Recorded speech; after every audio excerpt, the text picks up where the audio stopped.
Blood Warlock, Succubus Partner in the Apocalypse. Chapter 176-200. Time passed very quickly. Before Bai Zeman even realized it, he had remained in the same position, in the same spot, for a total of 5 whole hours. However, time was relative. When a person was doing something they found boring, the pointers of the clock seemed to stagnate in place, barely moving. But when a person was doing something they liked or loved wholeheartedly, the pointers of the clock seemed to be in too much of a hurry to make countless turns. Wasn't it ironic? The moments we wanted to pass quickly were the ones that seemed to last forever, while those moments we would like to last forever seemed to be over in a second. Although 5 whole hours had passed, with only 2 more hours to go before the sun began to descend on the distant horizon, Bai Zeman continued to contemplate the image in his hands with eyes filled with longing and overflowing affection. In fact, he was so absorbed with the faces captured in the photograph of each of them that he did not even notice when someone approached him, only realizing it when they entered a range of 10 meters distance. For the first time after so many hours, Bai Zeman stopped looking at the picture in his hands and looked down from the tree he was sitting on. Shang Guanbing Shui looked at him from the ground. Her clear eyes as cold as millennial ice, but strangely, with a small enchanting flame within them, briefly glanced at the picture in his hand before looking him directly in the eyes again.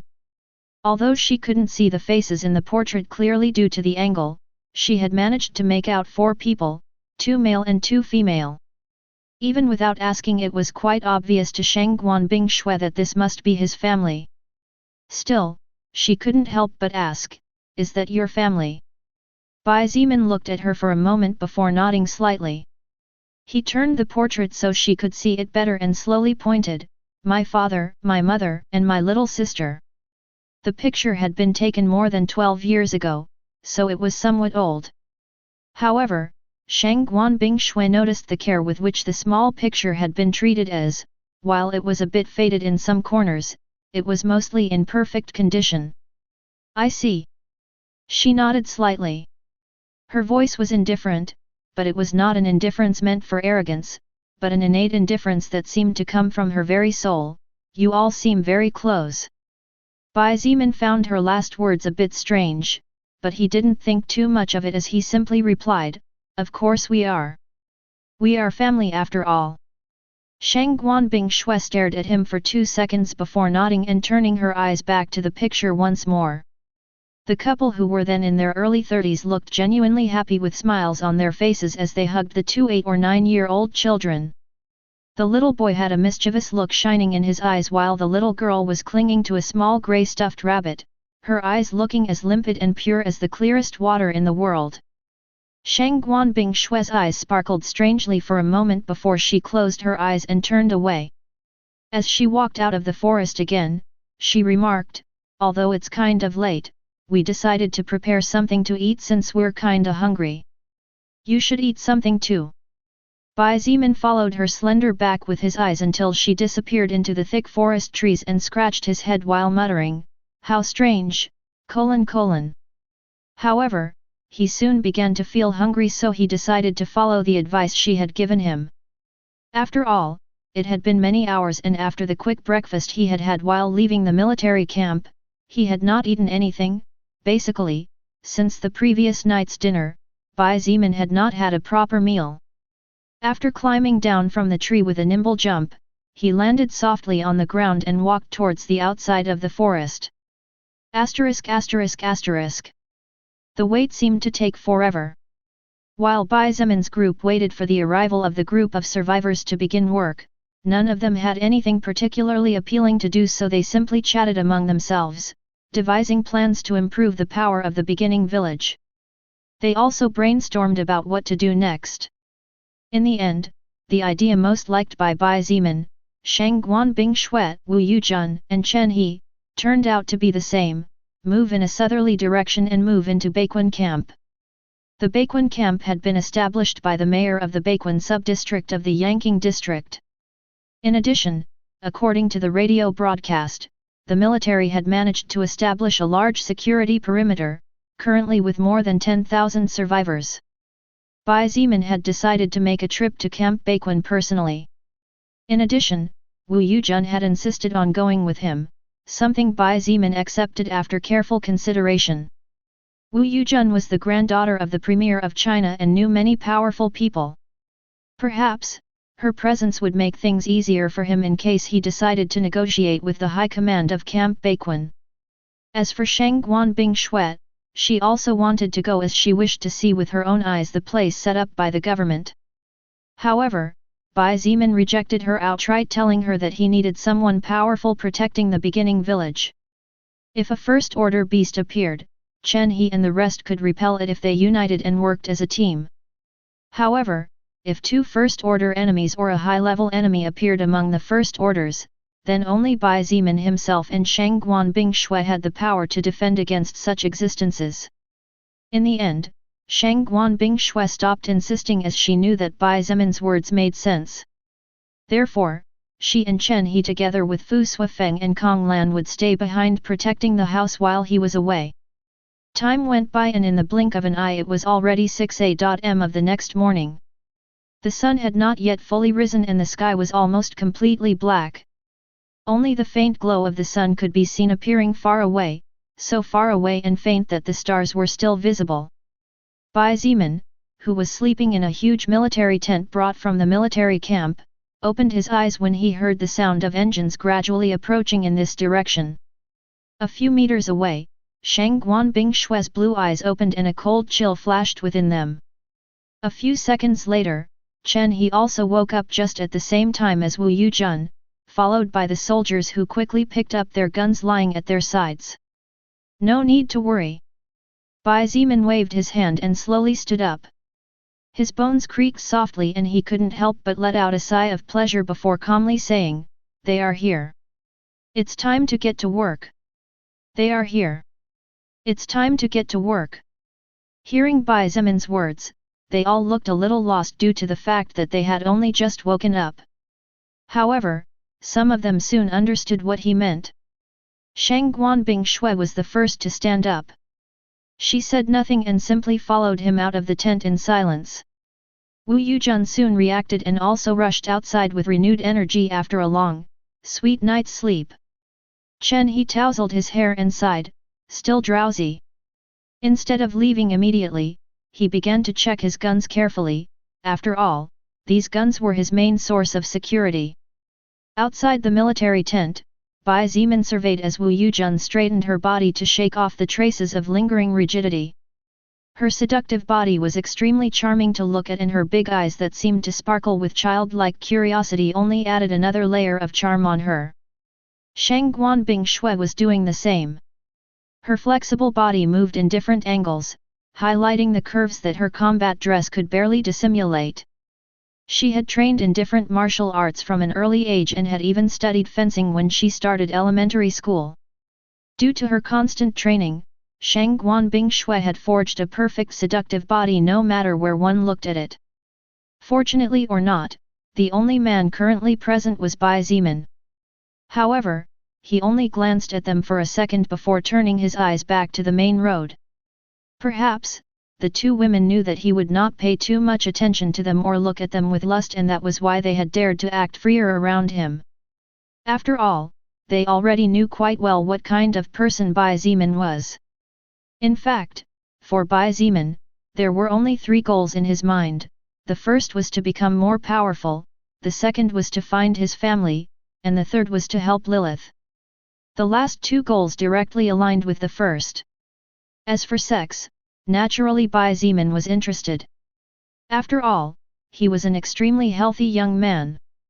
However, while it was true that through sex he could release a great deal of accumulated tension and mental fatigue, Bai Zimin was aware that now was not the time for that. According to Lilith, if he could reach a certain threshold of power, he would be able to live forever. Therefore, Bai Zimin was not in a hurry, he had time for that sort of thing. Now there were more important things to worry about.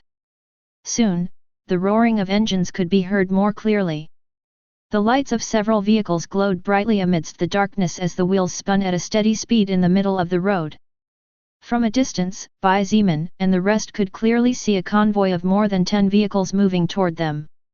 Leading the charge, a modified jeep was speeding ahead while 2 modified buses, 3 large cargo trucks, a tanker truck, and approximately 5 ATVs with modifications followed close behind. The sound of engines approaching the forest naturally attracted unwanted attention. Swoosh! Suddenly, a mutated cat over a meter tall jumped out of the grass and charged toward the convoy of vehicles. Due to its high agility, the beast managed to hit one of the buses with its sharp claws. Screech! However, except for the screeching sound, the metal casing protecting the bus did not even suffer a mark. Just as the mutated cat was about to continue its assault, a shadow swooped out from inside the front jeep at a speed even more astonishing than that displayed by the mutated cat previously. The wind howled and the next thing the mutated cat saw was its own headless body as the world around it reflected through its pupils, spinning rapidly before everything went black. A pretty, shy-looking woman looked at the corpse of the beast with a casual glance. The female police officer's uniform clung to her slender body while her hair tied in a simple ponytail danced gently in the forest breeze.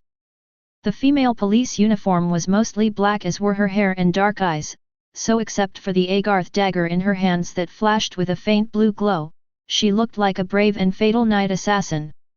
As she looked ahead, she noticed that the convoy continued to move forward. She simply smiled slightly and with a quick movement, her body flashed and in a matter of seconds she had caught up with the vehicles and a moment later had overtaken them.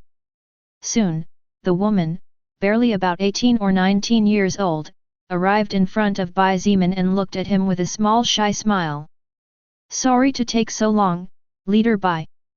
Bai Zimin chuckled and shook his head as he praised, you did well, Cai Jing I. Hee, she giggled like a little girl. From the moment she became one of his loyal followers, the trust between the two parties had grown immensely to the point where there was practically no need to hide anything. Therefore, Cai Jing I had become more open and was no longer as reserved towards him as in the past. Shang Guanbing Xuet, Wu Yujun, and Chen He, who had just arrived, observed the exchange between the two sides with curiosity. Soon, however, everyone's attention turned to the vehicles that had stopped at the roadside. A tall, muscular Zhongde got out of the passenger seat of the lead jeep and walked toward Bai Zimin. He smiled and nodded in greeting as he said, Leader Bai, we are here to carry out your orders. Bai Zimin raised his thumb in his direction and nodded with a smile. Zhongde and Cai Jing I were 2 of the 4 people who had decided to follow him from the beginning. Consequently, the trust between them was naturally higher compared to the rest. Soon, another person got out of the back seat of the main jeep. She was also wearing a female police uniform. Although her face was not as charming as Wu Yujun's baby face, nor as beautiful as Shang Guanbing Xue's fairy face, her body was tantalizingly seductive. Every curve seemed to have been carved by the hands of a PROCLN expert and the aura surrounding her had stolen everyone's attention from the first moment she showed herself. Upon seeing her, Bai Zimin couldn't help but chuckle. She was someone who had been by his side at all times, just that the others were unaware of it. Of course, this person was Lily, the human form Lilith had taken to appear before everyone. Master, excuse my insolence. She began to speak in a pitiful tone as soon as she reached his side and lowered her head as she raised her eyes and looked at him through her long black lashes. Although you did not order it, I decided to come on my own. I am willing to accept any punishment. I will take the consequences. When those words were heard by Chen He and the rest, a somewhat awkward silence enveloped the place. Even a fool would be able to notice the teasing tone in Lily's speech. In fact, the soldiers came to think that perhaps, that average-looking but the somehow incredibly attractive woman was the woman of the leader of this group of survivors. However, Chen He and all those who knew the truth were aware that in reality, Lily and Bai Zimin had only met a couple of days ago. They had become so close in such a short time? Could it be that they had really known each other from before the apocalypse? Wu Yujun was secretly surprised as she eyed Lily warily. The fact that Lily dared to joke with him like that meant that there was at least this much level of trust between them. Shang Guanbing Shui even raised an eyebrow in surprise. She looked at Bai Zimin, waiting to see what his reaction to the teasing words would be. As for Bai Zimin himself, he stared at Lilith in her human form before chuckling with a calm expression. I guess I'll have to punish you. He reached over and with his right arm clung to her slim waist, pulling her body close to his in a swift movement that surprised everyone. Even Lilith herself was surprised. However, her surprise soon seemed to fly out the window as she pursed her lips into a charming smile as she stared at him as if daring him to do so. Looking at her blood-red lips, Bai Zimin was tempted to take them for himself. However, he knew that not only was the timing not right, but the circumstances and the atmosphere was not right either.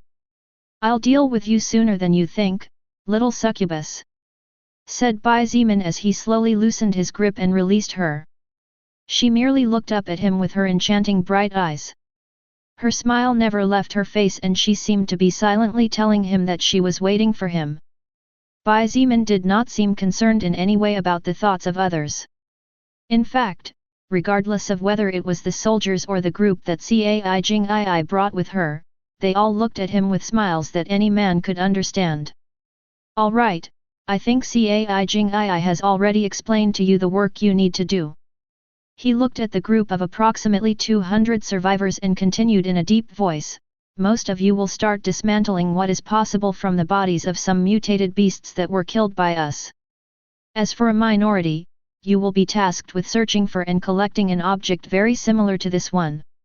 Saying that, Bai Zimin took out an unclassified soul stone from his pants pocket and showed it for all the survivors to see. This was one of the soul stones obtained from the wolf spiders that had been slaughtered by him when they entered the forest. The survivors looked at the small rock and nodded, expressing understanding as they etched the appearance of the object in their minds. If it was something that even the leader was so eagerly looking for that he didn't hesitate to mobilize so many people, then it definitely had to be something extremely valuable. If you do your job well, each person will be rewarded with 50 grams of rice and a slice of beef jerky, Bai Zimin announced. Hearing this, the eyes of the survivors sparkled with fiery fervor. To these people, no matter how valuable those blue-colored stones were, from their point of view, they were just pretty stones. For this group of people who had experienced the suffering of having their stomachs growling with hunger, food was the biggest attraction that existed at the moment. For food, they were willing to give their 200% and work hard because they were clear. Behind their backs were hundreds of people waiting for the opportunity to be recruited to work in order to put food on the table of their homes. No one was willing to miss this opportunity. Bai Zimin nodded in satisfaction as everyone seemed to understand. He soon turned his attention to the other group of 100 survivors. These 100 people were in better shape than the rest and most of them were men, but there were also some women mixed in. They were all neatly dressed in police uniforms and looked at Bai Zimin with eyes brimming with respect. These people had been chosen by Wu Yujun to be part of the beginning village militia. It was just that due to the lack of firearms, these people were forced to fight with melee weapons, but they were all brave warriors who did not fear the slow zombies. Under the guidance of XIETIAN and the rest, these 100 people had an average level of 2 and 3, but there were also some of them who had reached level 4. As for level 5, only 7 of them had that level. These 7 were the first to kill zombies during the capture of the second village. You have done a stupendous job. Bai Zimin looked at XIETIAN and Zhongde, praising them honestly. While he and the others went into the forest in search of weaponry, XIETIAN and the rest had by no means been idle and had taken men to kill zombies in the vicinity of the village. In little more than a day, these 100 people had risen several levels, taking their first steps on the path of evolution. While it wasn't much, for Bai Zimin it was a big first step and he was incredibly pleased. You are all brave warriors, he declared in a deep voice, therefore, each of you is worthy of receiving the best possible treatment. Excitement shone in the eyes of the 100 warriors and they clenched their fists tightly. Many of them had suffered bullying from the 4 big bosses in the past, and there were even some women who had been physically abused or beaten. But after being welcomed by Wu Yujun, Bai Zimin, and the other leaders treated them all with respect, gave them the best housing, they were able to eat the best food and even occasionally enjoy luxuries such as cigarettes. These 100 survivors were so grateful to them that they were willing to fight with their lives on the line to achieve their goals. In this new world filled with death and misery where human life was worth less than a piece of dry bread, having a leader who not only gave them respect but also provided them with security was a blessing. This was something they knew well after living under the tyrannical rule of the 4 big bosses. After finishing this mission, all of you will be able to relax for a whole day and spend time with your loved ones or do whatever you see fit. Always within the rules, of course. Bai Zimin chuckled and joked, causing some of them to laugh unconsciously as well. Who dared to break the rules? Unless they had a death wish, no one would do such madness.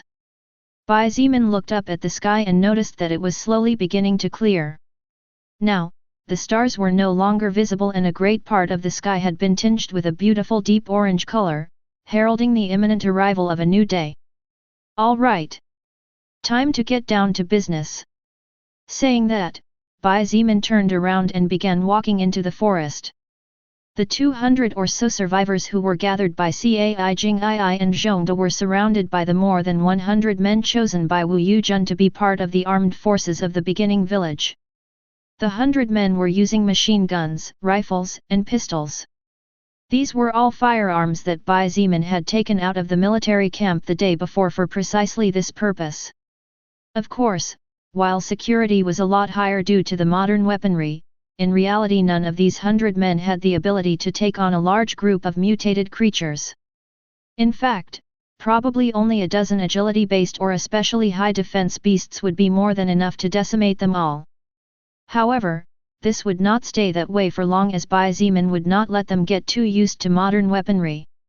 Modern weaponry would be used by those who did not have the courage to fight enemies face to face. Due to the large amount of people and soul power, it was simply impossible that after entering the forest they would not attract the attention of some creatures. This was something that Bai Zimin was very clear about. His greatest fear was actually the elusive chameleons. These monsters were even lower than level 20 and posed no threat to someone with his power. But to 99% of people present they were fatal creatures, perfect killers. Swoosh, Suddenly a silhouette jumped from the top of a tree and swooshed like an unstoppable shadow over the group of survivors.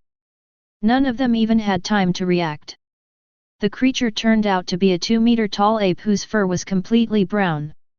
With bloodshot eyes, the mutated ape raised one of its front legs and slashed down ferociously with the intention of crushing the head of a survivor. The survivor's eyes filled with fear, but his body could not respond in any way, so he could only watch as the mutated ape's claw fell closer and closer to his face.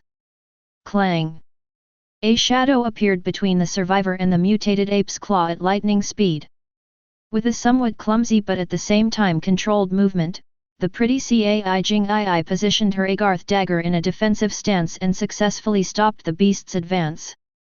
Before the mutated ape could even react, Cai Jingii disappeared from her position and appeared just above its head. With a fierce downward slash, the dagger plunged deep into the skull of the beast, collapsing lifelessly to the ground. As other survivors helped the still frightened one, she reached down and pierced the forehead of the slain mutated ape. After searching for a moment, she looked toward the front of the group and shook her head gently. Several meters ahead, Bai Zimin saw that everything was resolved with ease and calmly said, "Let's continue moving forward." Apart from the case of the mutated ape, the group led by Bai Zimin encountered a few other incidents that could be categorized as minor, since thanks to the quick intervention of one of the group's evolvers, no lives were lost. Regardless of whether it was Bai Zimin himself, Shang Guanbing Shuet, Wu Yujun, Chen He, Cai Jingii, or Zhongde, they had all experienced many things since the arrival of the soul record on Earth. Combat experience was beginning to grow at astonishing speeds due to the constant danger they faced, and they were all slowly becoming more proficient in their own core skills. My God! Look at all this blood! There are thousands of spiders here. They were all slaughtered. Amazing. Even facing so many mutated creatures they came out victorious. The most amazing thing is that they didn't even use firearms. When the group reached the part of the forest where Bai Zeman had fought the wolf spiders, everyone's face paled at the bloody sight. The normally brown trunks of the trees were now stained red, the green leaves were spotted with dried blood, even the surrounding air still had that notorious iron smell of blood. Only those more fearless or who had experienced many hardships managed to recover faster and began to comment on the incredible sight of the hellish scene before their eyes. All right. Bai Zeman called everyone's attention and pointed to the surroundings as he said, "Start searching for the object I showed you earlier. Whoever finds more of these objects will be rewarded with 1 kilogram of mutated meat."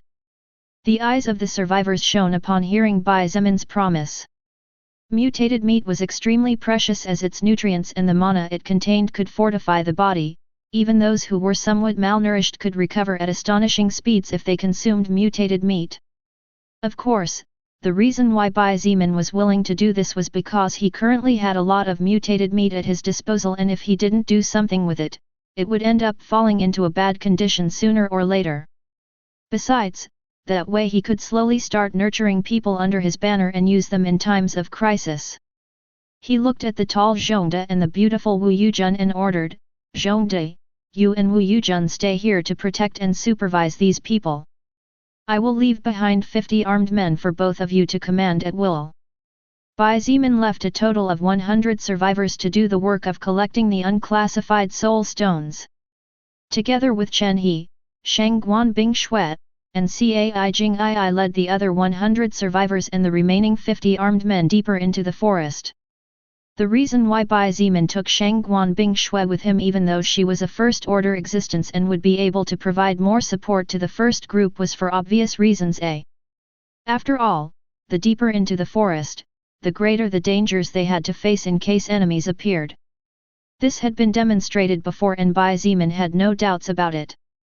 Moreover, somehow he felt apprehensive for some reason. Therefore, under the confused eyes of Chen He and the rest, he began to hunt hostile creatures whenever they appeared. When the second group of survivors arrived at the battlefield where the 10 first-order beasts and over 200 unclassified enemies had been slaughtered by Bai Zeman, Shang Guan Bing Shui, and Wu Yujun the day before, they all gasped and stagnated in their own steps. Even Chen He and Cai Jing Ai, who had already seen their fair share of first-order beasts, were surprised to see the colossal size of the evolved elephants. This was the first time they had seen such a large beast. They were even bigger than the reinforced iron boar. Almost twice the size. Chen He's eyes flashed with competitive light and he clenched his fists tightly. He had currently reached level 25 and was slowly fulfilling his conditions of evolving to first order, so he hoped that at the very least, that huge gap between him and the man he considered his greatest rival since birth would at least shorten a little. If Bai Zeman knew Chen He's thoughts, he probably wouldn't know whether to laugh or cry. Cai Jing Ai's eyes glittered with adoration as she looked at the 10 slain first-order beasts. Just based on the heavy wounds on their bodies as well as the strange state of the blood, she could easily deduce that all of these terrifying beasts had been slaughtered by Bai Zeman.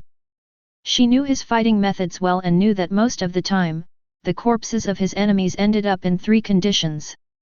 1. Hacked to pieces by his sword. 2.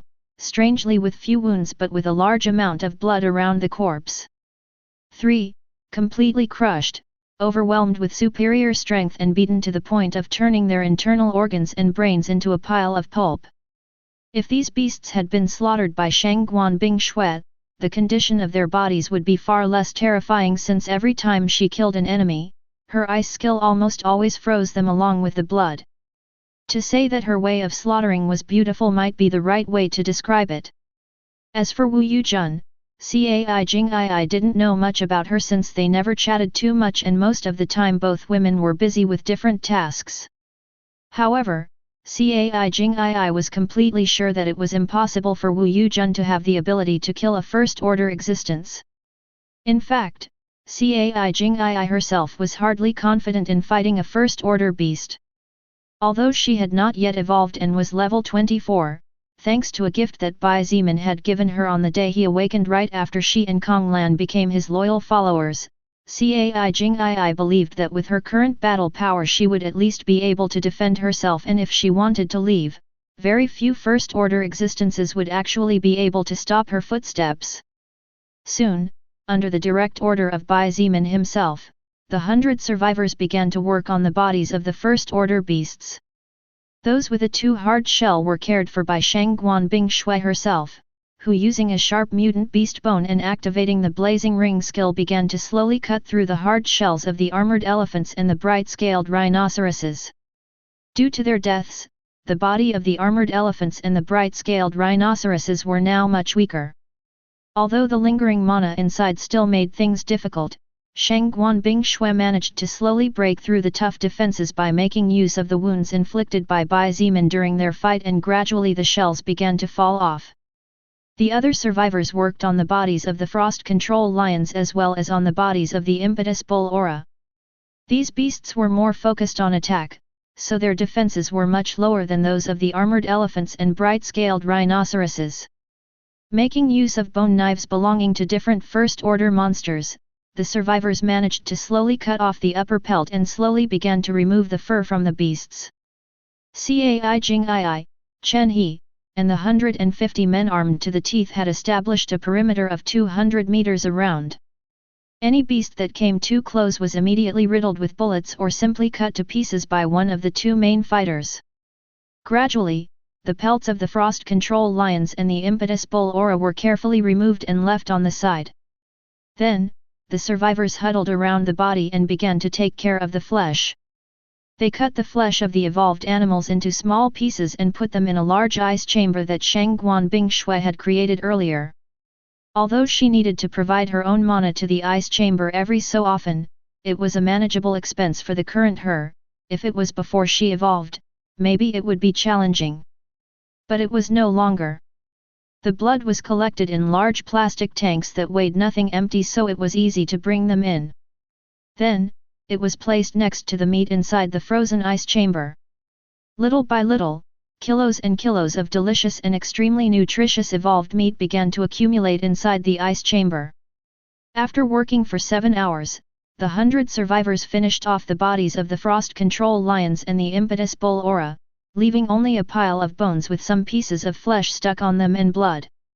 Surprisingly, the bones of the frost control lions had a faint chilling aura on them, which probably contained some ice-like power inside. After finishing off the 4 weaker ones, the survivors had a sumptuous and juicy meal with a good amount of mutated meat and then headed for the armored elephants and the bright-scaled rhinoceroses with renewed vigor. Thanks to the efforts of Shangguan Bingshui, who worked hard for more than 5 hours, the thick armor covering the beasts' bodies had been successfully removed and they were currently piled up in a mountain of shiny metal in a corner. As the size of the armored elephants and bright-scaled rhinoceroses was much larger than that of the frost control lions and impetus bull aura, the amount of work for the survivors was naturally bigger. Therefore, Shangguan Bingshui, Chen He, and the rest were certain that even if they worked until nightfall, they would not necessarily be able to finish all the work today. Shangguan Bingshui looked at the surroundings with a slight frown. After a moment's hesitation, she approached Cai Jingii, who was several meters distance away observing the surroundings cautiously. Cai Jingii quickly noticed Shangguan Bingshui walking in her direction and straightened her back as she looked at her with unconcealable admiration. If Bai Zimin was her idol, then Shangguan Bingshui was a goal to which she aspired. She was not only beautiful and with a unique personality, but also extremely powerful and graceful. Cai Jingii hoped that one day she could be that kind of woman too. Cai Jingii, do you know where Bai Zimin is? I can't find him anywhere and I wanted to discuss with him a matter about the remains of the corpses of the first-order evolved beasts. Shangguan Bingshui asked. Her cold and indifferent voice held a hint of confusion.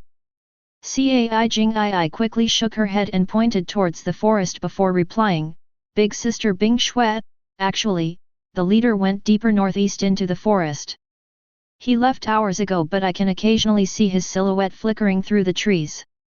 Shang Guanbing Shui nodded without saying much about it, and after looking puzzled in the direction Cai Jing'ai had pointed out, she returned to guarding the area she was in previously. After all, the established circle needed to be guarded, as a single mistake would allow a wild beast to enter and the lives of the weak survivors would be compromised. The survivors who were working were just normal people, and even the 50 armed men were barely at the initial levels.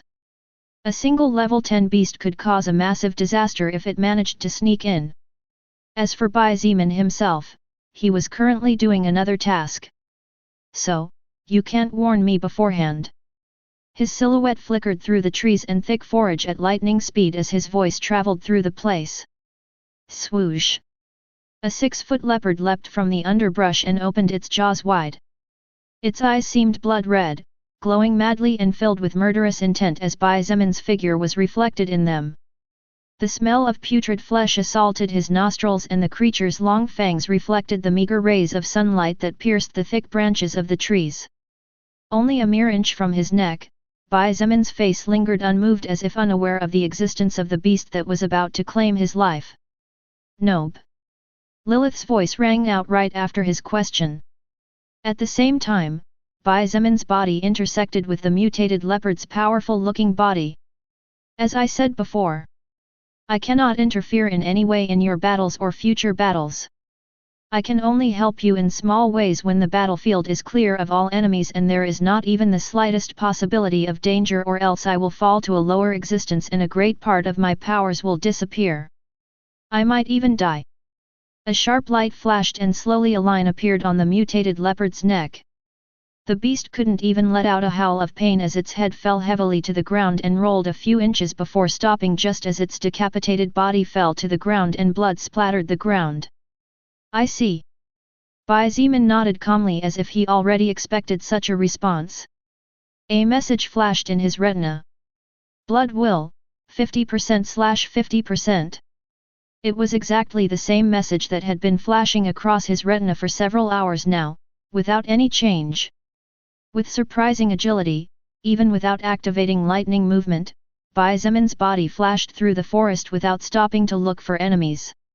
A mutant cat appeared before him, but even before the beast could let out a menacing cry, it was cut in 2 halves. A mutant dog was cut into countless pieces in a matter of a second. A pack of 50 level 2 mutant mosquitoes burst into a bloody mess after activating blood manipulation and boiling the blood inside their bodies. Regardless of the type of enemy, Bai Zimin slaughtered them all.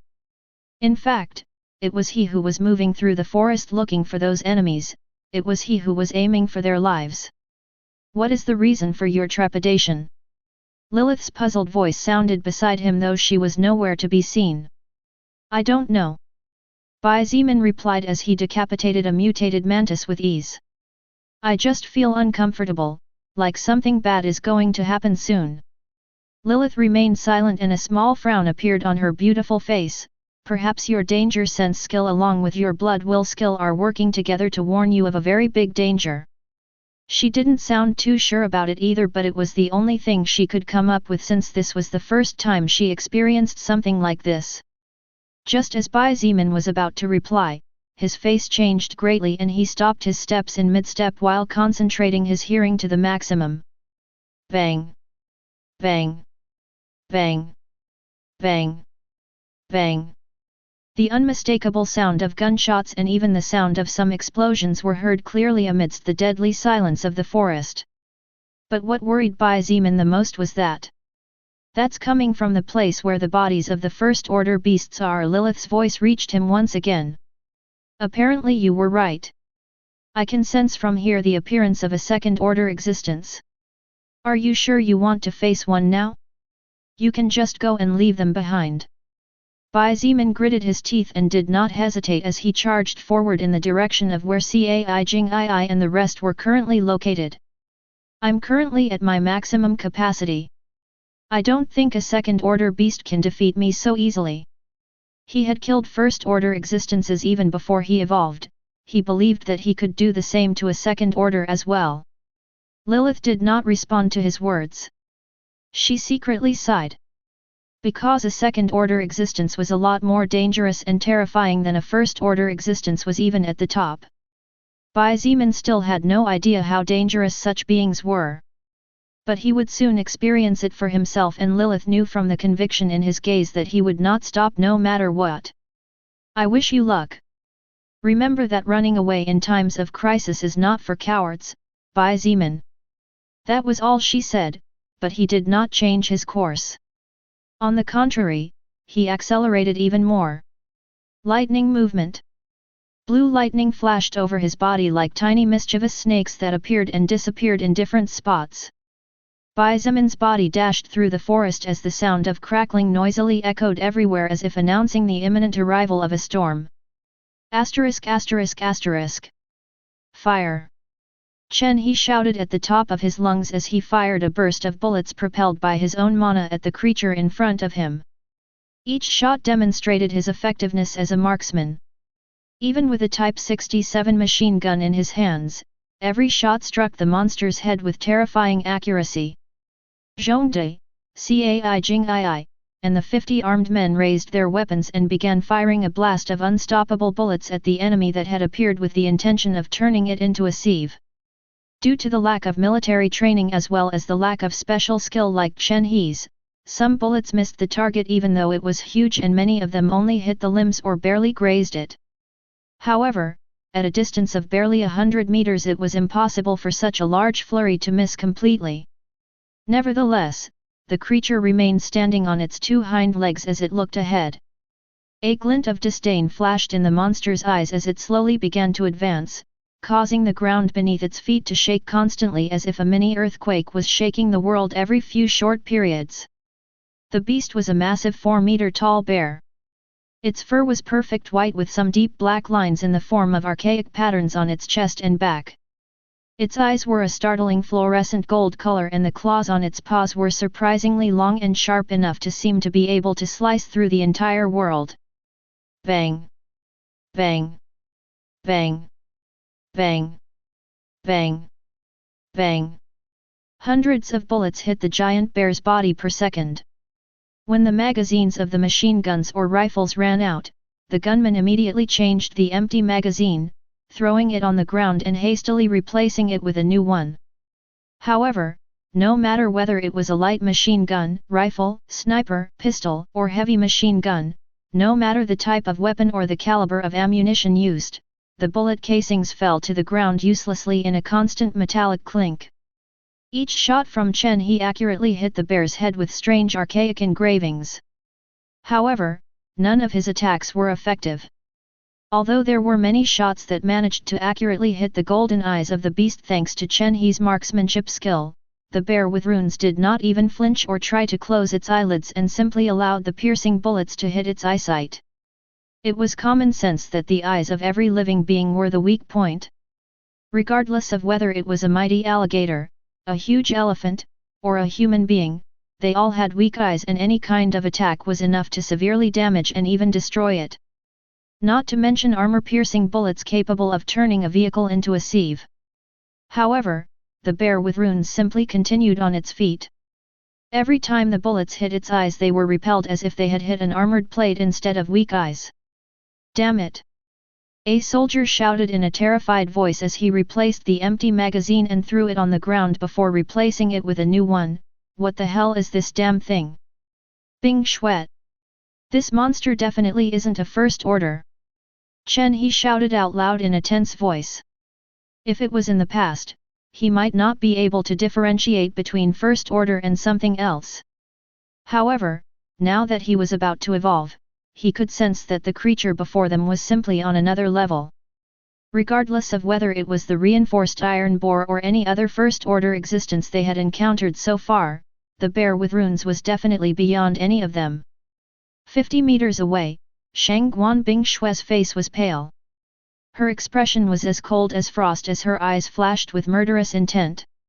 She could sense that the monster before her exuded an aura of destruction so great that it seemed to be capable of overpowering everything just by its mere presence.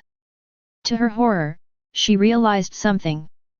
This beast is even more terrifying than that man. She muttered through gritted teeth.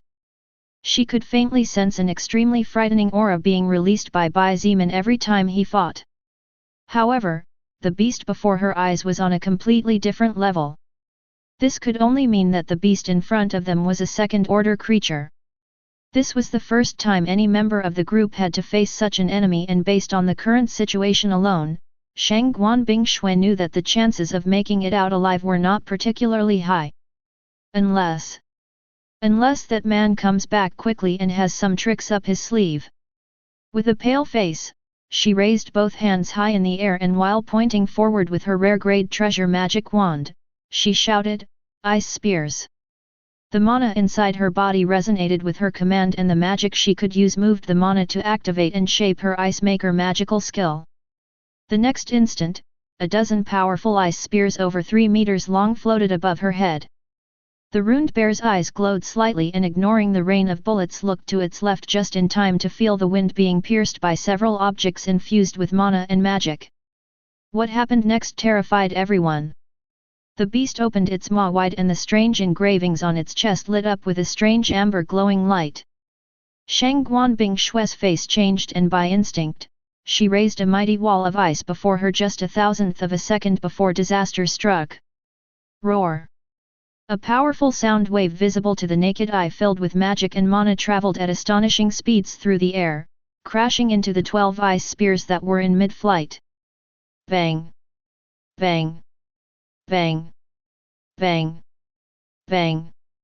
Bang! The ice spears exploded into countless pieces of tiny ice and fell to the ground in slow motion. Because she was the maker, Shang Guanbing Shui was aware of the destruction of her ice weapons. It was just that she could not believe it. Each of those ice spears had a large portion of her total mana. A single one was enough to freeze a body part of a first-order beast, and all 12 together were more than enough to freeze to death even a level 50 first-order beast, but they were destroyed so easily. You should know that after evolving to first order and reaching level 33 after facing the horde of unclassified beasts, Shang Guanbing Shui's ice-like attacks were 20% more powerful than in the past. But even then, the beast before her destroyed her attack like they were nothing. But the unpleasant surprises had only just begun. After destroying the 12 ice spears conjured by Shang Guanbing Shui, the sound wave only weakened a little, becoming somewhat smaller, before continuing on its way forward. Arg! An armed man clutched his head tightly, releasing the gun in his hands as if an excruciating pain was torturing him. His ears soon began to bleed, and before a second scream of pain could leave his throat, his head exploded in a bloody mess after a loud bang. Arg! Ugh! More than 5 armed men who were in the path through which the sound wave was traveling clutched their heads at almost the same time before, just like the previous case, they noisily exploded and stained the ground around them with blood mixed with brain matter and pieces of broken skull. The sound wave also hit the ice wall that had been erected by Shang Guanbing Shui at the last second and destroyed it into thousands of pieces before finally losing its power and disappearing. Shang Guanbing Shui's face was as pale as a sheet, and even her beautiful red lips seemed to have lost their color. Although she had avoided being critically injured, she could still feel her own soul shuddering as if her spirit had been harmed. In just a split second and without moving from her spot, the rune bear had slaughtered nearly 10 people with just a roar. Ye Fen! A soldier shouted with tears in his eyes as he saw one of his comrades tragically dying without even being able to keep his body intact. Bastard! The same soldier seemed to have gone mad as he pulled out 2 grenades and after removing their safety catch threw them towards the beast with all his strength. Bang! Bang! The grenades exploded immediately after hitting the creature's body, raising a cloud of dust and dirt a couple of meters high. However, even then, everyone despaired at the sight of the rune bear's head above without even moving, and its disdainful gaze seemed to become more and more mocking with each passing second. Swoosh! The dust cloud suddenly shook and the beast's body seemed to become a blur for a moment before disappearing from everyone's line of sight. Watch out! Shang Guanbing Shui couldn't help but shout. She was the only person present who could see the monster's movements with some clarity, but even then she could not match the beast. The next instant, like a ghost, the bear with runes appeared amid a group of armed men. Shang Guanbing Shui's voice reached the others correctly. At the same time, she erected several walls of ice in front of the beast to obstruct it. However, none of this was enough to stop it. Swoosh! Just like a ghost in the middle of the night, the rune bear appeared in front of a militant and lowered its body to look him straight in the eyes as if it was having a lot of fun with the terrified look in the man's eyes. Before the militant could utter another word, the beast brandished one of its claws with a swift swing of its arm, and as if it were a sword cutting paper, the man's head detached from his body and flew several meters through the air, forming a beautiful but horrifying bloody arc before falling to the ground with a thud. Fire! A militant near the beast screamed in panic and began firing as he took aim in a hurry. However, after several clinking sounds, the militant's head shot skyward just as before, and his body collapsed decapitated as his head fell shortly after with eyes devoid of the characteristic radiance of life in them.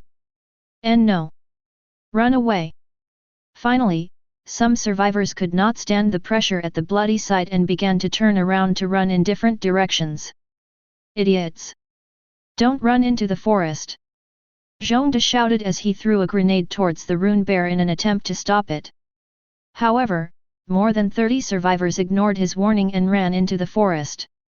Not even 2 seconds later, cries of pleading and clemency could be heard from the open clearing. Don't move from your place. There are still many beasts in the vicinity. Cai Jingii gritted her teeth and a sparkle of resolve flickered in her eyes as she activated her most powerful skill. Crack! The sound of a lightning crack echoed across the battlefield and tiny lightning snakes began to flicker on her body. With a swing, her body disappeared from where she stood and she quickly charged towards the rune bear. Surprisingly, Cai Jingii was using the same skill as Bai Ziman, lightning movement. Just before leaving to capture the second village, Bai Ziman had given a fruit to Cai Jingii, and shortly after capturing the second village, a second formerly green fruit fully ripened, so he handed it over to Kong Lan. Therefore, his 2 loyal followers possessed in their arsenal of skills an active second-order peak-level skill. Fool, don't do it! Shang Guanbing Shui exclaimed. Although she was surprised by Cai Jingii's skill, she could see her movements clearly as her agility was still superior to hers even with such a skill. This meant that there was no way the rune bear, who was even faster than Shang Guanbing Shui herself, could not follow Cai Jingii's movements. Indeed, the beast's eyes flashed and its body seemed to disappear from its position before appearing like a ghost before Cai Jingii. Shang Guanbing Shui bombarded the beast with all kinds of ice weapons, ice spears, ice swords, ice pikes, even tried to stop its movements with ice vines. But nothing worked as the runes on the beast's stomach glowed with a strange amber color just like the runes on its chest before. All the ice spells exploded just before reaching the creature and Shang Guanbing Shui's face lost all color after realizing that this monster possessed an active skill to block magical attacks. With a swift movement, the beast's claw struck Cai Jingii's body and from the other's point of view, she hadn't even had time to react. No! Zhongde shouted in terror as he watched the monster's claw descend on his companion's body. He and Cai Jingii along with Kong Lan and Fu Suifeng had been following Bai Ziman since the beginning. The 4 of them had become great friends and could be said to be like siblings. How could he not feel pain at seeing a cherished one about to be slaughtered but not being able to do anything? However, what happened next was unexpected by all. The sharp and seemingly unstoppable claws of the rune bear cut Cai Jingii's body in 2. But instead of a bloody scene, what happened was that her body exploded into countless flashes of lightning that flickered and disappeared in mid-air. The beast's eyes flashed with a touch of confusion as if it did not understand what was happening. Just then, the air behind the creature seemed to have a strange movement and with a loud swing of its claws, a second Cai Jingii that had appeared was also cut in half. Bang! Bang! Bang! Bang! Bang! More than 20 explosions echoed everywhere and the earth shook fiercely as the rune bear retreated 2 steps. A roar of fury and pain escaped from its mouth as one of its claws came out from its right hand due to the explosions. In front of Shang Guanbing Shui, a Cai Jingii with a face as pale as a sheet appeared like a ghost. She was panting noisily and was covered with sweat as if she had participated in a 50-kilometer marathon. However, her bright eyes had a glint of pride that was impossible to hide. Even Shang Guanbing Shui looked at her back with obvious praise, understanding what had happened. Cai Jing'ai had used one clone to confuse the rune bear, another clone carrying several grenades took the opportunity to sneak in from behind, and when the rune bear destroyed the clone, the grenades completely exploded and enveloped it in a burst of explosions and fire, damaging it for the first time. It was only now that Shang Guanbing Shui remembered that before evolving thanks to Bai Zemin's support, Cai Jing'ai stood out not because of her strength, but because of her amazing intelligence.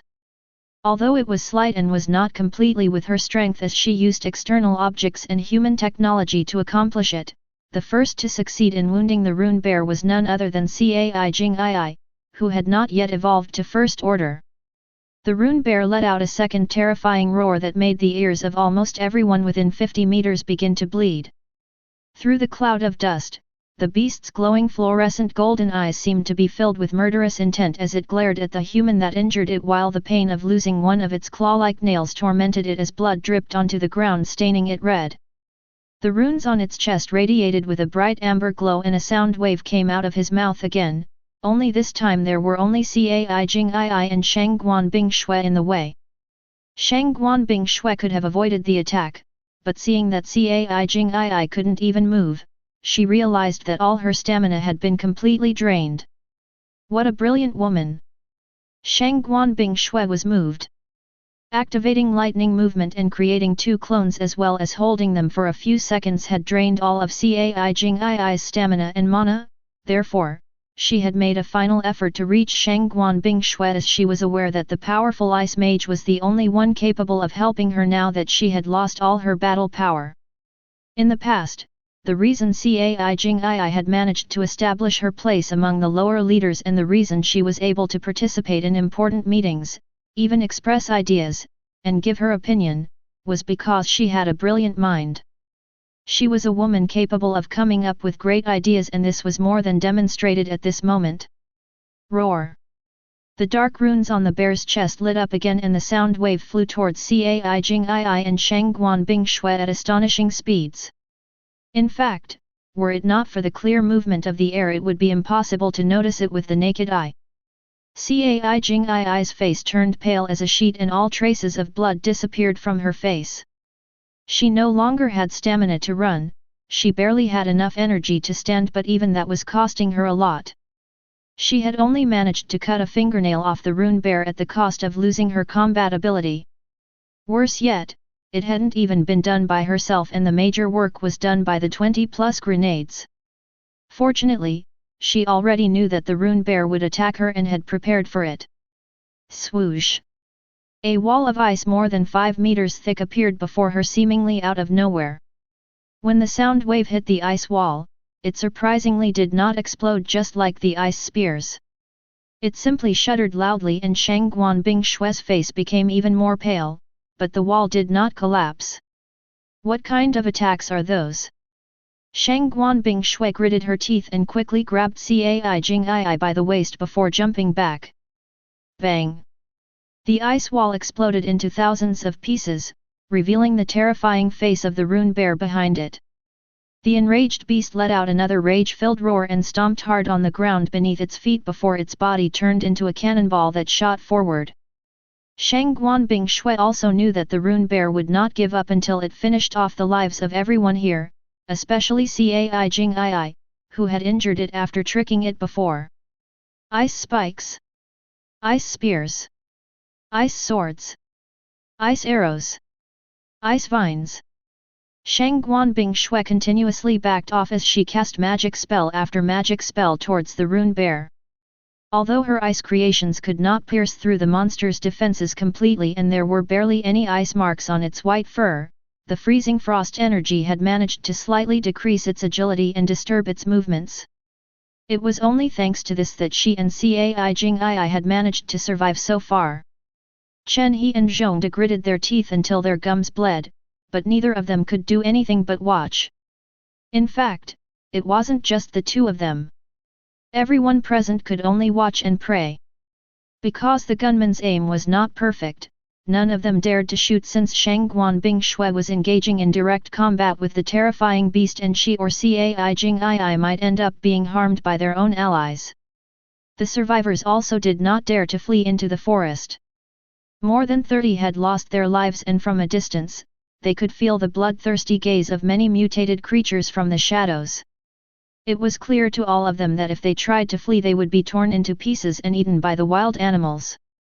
Staying would at least give them a small chance of survival. Though hopes were not particularly high and it all depended on the beautiful silver-haired woman whose slender body flickered across the battlefield like a shadow as the rune bear chased and roared relentlessly. Although Shangguan Bingshui's agility was high, it was still inferior to the rune bear. But thanks to her ice creations, she had managed to resist a little. Unfortunately, she soon began to run out of mana. Because the ice creations she was using to slightly restrain the bear with runes were much stronger than the ones she normally used since the normal ones wouldn't be of any effectiveness. Swoosh! The rune bear finally took advantage of an opportunity when Shangguan Bingshui stepped on the ground badly due to Cai Jingii's extra weight and lost her balance, which slowed down her already inferior speed.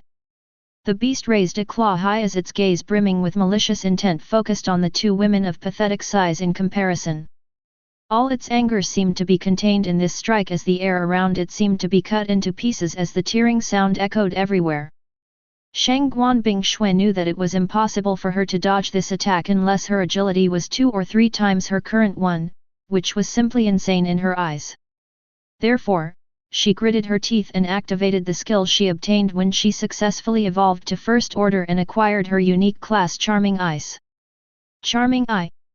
Shangguan Bingshui's blue eyes brightened intensely and the little remaining mana was forcibly moved by her magic, activating the skill and sending all her power into her eyes.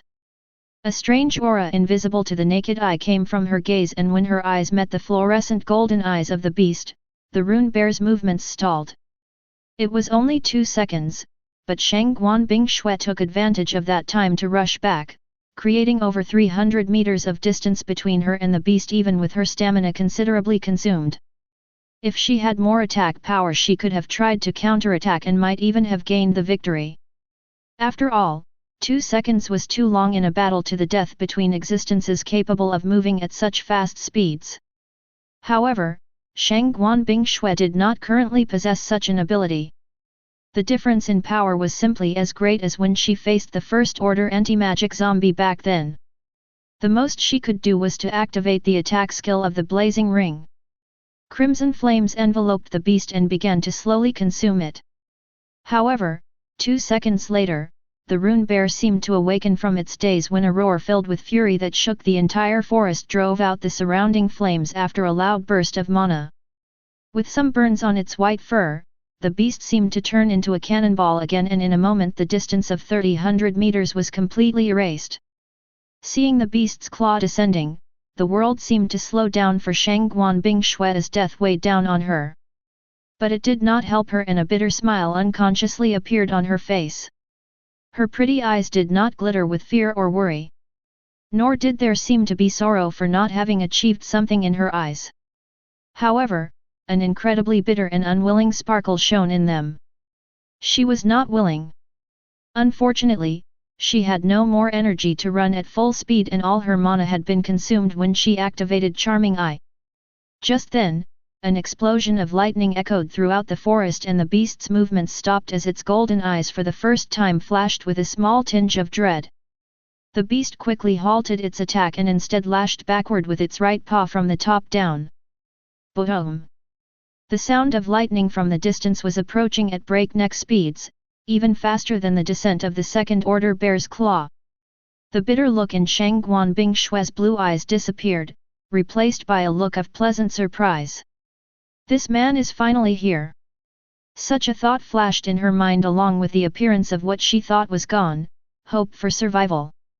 The Second Order bear's eyes that until now had only revealed emotions of anger and disdain towards its enemies widened slightly and a hint of caution and even a faint tinge of fear flickered in them. The beast did not dare to act in the same manner as it had been doing so far. It was not even hesitating for a moment before it turned around and swiped its claw from the top down with all its power to greet the incoming attack. Boom! An explosion that was even more terrifying than the 20 grenades exploding together earlier shook the battlefield. The survivors cried out in fright while covering their ears, and some of the gunmen who were closest to the explosion directly fainted on the spot with bleeding ears. Shang Guanbing Shui had already lost most of her stamina, and the lack of mana in her body made her feel anemic, so being the closest to the center of the impact, she was sent flying almost 10 meters away along with XIETIAN in her arms. Ugh! Shang Guanbing Shui complained, and even on the ground raised her face to see the situation before her. Roar! A roar that was nothing like the roars it had made before came from the second-order monster's maw. The beast retreated 12 steps as its right arm with which it had attacked previously bled horribly. Spurt after spurt of blood poured out of the beast's arm, which seemed to be covered in bloody cracks. Its once perfect white fur had already been slightly stained by blood, but this time the wound it had received was on a completely different level. A blood-red spear reflected the sun's rays. The tip of the spear had pierced from side to side the second-order bear's arm, stopping right in the center of the palm, which now had a 10-centimeter thick hole through which blackish blood gushed out. The beast looked out into the forest with bloodshot eyes and roared ominously again. Bai Zimin slowly emerged from the shadows of the forest with an expression as cold as ice.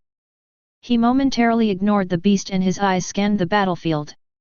Seeing the nearly 20 dead bodies as well as the absence of more than 30 survivors, the gaze in his eyes turned cold to the point where even he would be afraid of himself if he looked into a mirror. At the same time, an aura filled with murderous intent was released from his body as he looked at the second-order bear as if it were a dead corpse. This was the first time Bai Zimin had lost soldiers under his banner. What was worse was that the numbers of survivors who had died could not be counted as few, and even if it was already good enough that most of them were alive, considering that the enemy was a second-order existence, he felt the blood inside his body boil with fury. Previously, Bai Zimin had seen from a distance that Shang Guanbing Shui and XIETIAN were about to be smashed to death by the second-order bear, and even with his agility boosted 70 points by lightning movement, it was impossible for him to save them. Therefore, he created a blood spear by directly spending 200 mana points, and taking advantage of the powerful speed boost, he threw it with all his strength forward to force the beast to stop, or else it would be seriously injured. After all, a spear filled with so much mana was nothing to scoff at, and even less so when such a piercing weapon was propelled forward at such a terrifying speed. Unfortunately, Bai Zimin was unable to cast his most powerful attack skill, Crimson Blood Judgment. If he launched that skill, he was confident of defeating an almost dead second-order existence. However, everyone in the area would probably also be slaughtered, and such a loss was one that Bai Zimin could not afford. Still, the result was more than satisfactory. Due to burning anger, he couldn't help but laugh as he looked at the beast's right arm now immobile on its side. As a blood berserker, Bai Zimin's overall attack power increased by 20% when using spears, another 20% when using blood attacks, and another 20% when facing beings more powerful than him. In other words, his job alone granted him a terrific 60% boost in general attack power. However, with Blood Wool fully charged to the top, things were completely different. The current Bai Zimin had 110% more overall attack power than in normal times. Even a second-order beast would have to pay the price if it dared to take such an attack directly, as could be seen on the beast before his eyes. The blood vessels all over the second-order bear's right arm had popped out in a bloody mess. Pieces of flesh came off its practically destroyed hand, and the pain reflected in the creature's gaze was enough for anyone to understand how gruesome such an attack was. Suddenly, the second-order bear stomped the ground beneath its feet with vigor and lunged towards him like an unstoppable torpedo. Bai Zimin coldly snorted and pointed in front of him as he said indifferently, "Bang! Bang!" The blood spear that was filled and created with his own mana exploded with astonishing loudness.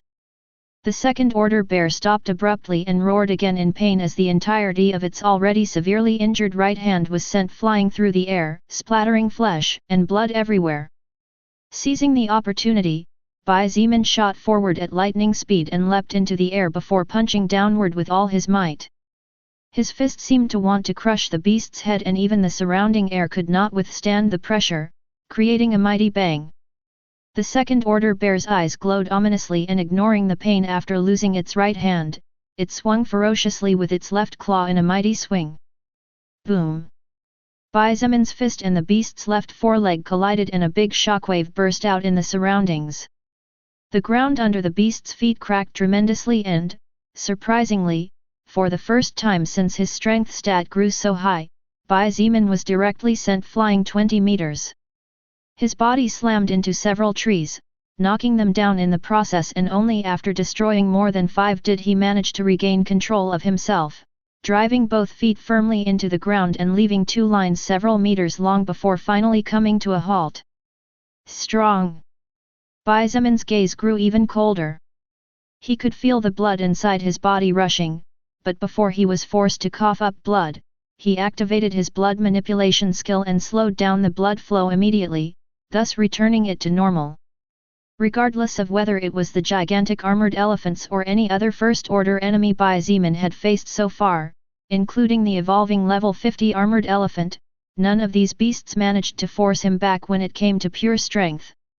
When his Xianyuan sword was not powerful enough, Bai Zimin would end the life of any of these enemies by bashing their skulls into a bloody mess and crushing their bones with his fists. Unfortunately, it seemed that this was not possible against the beast in front of him.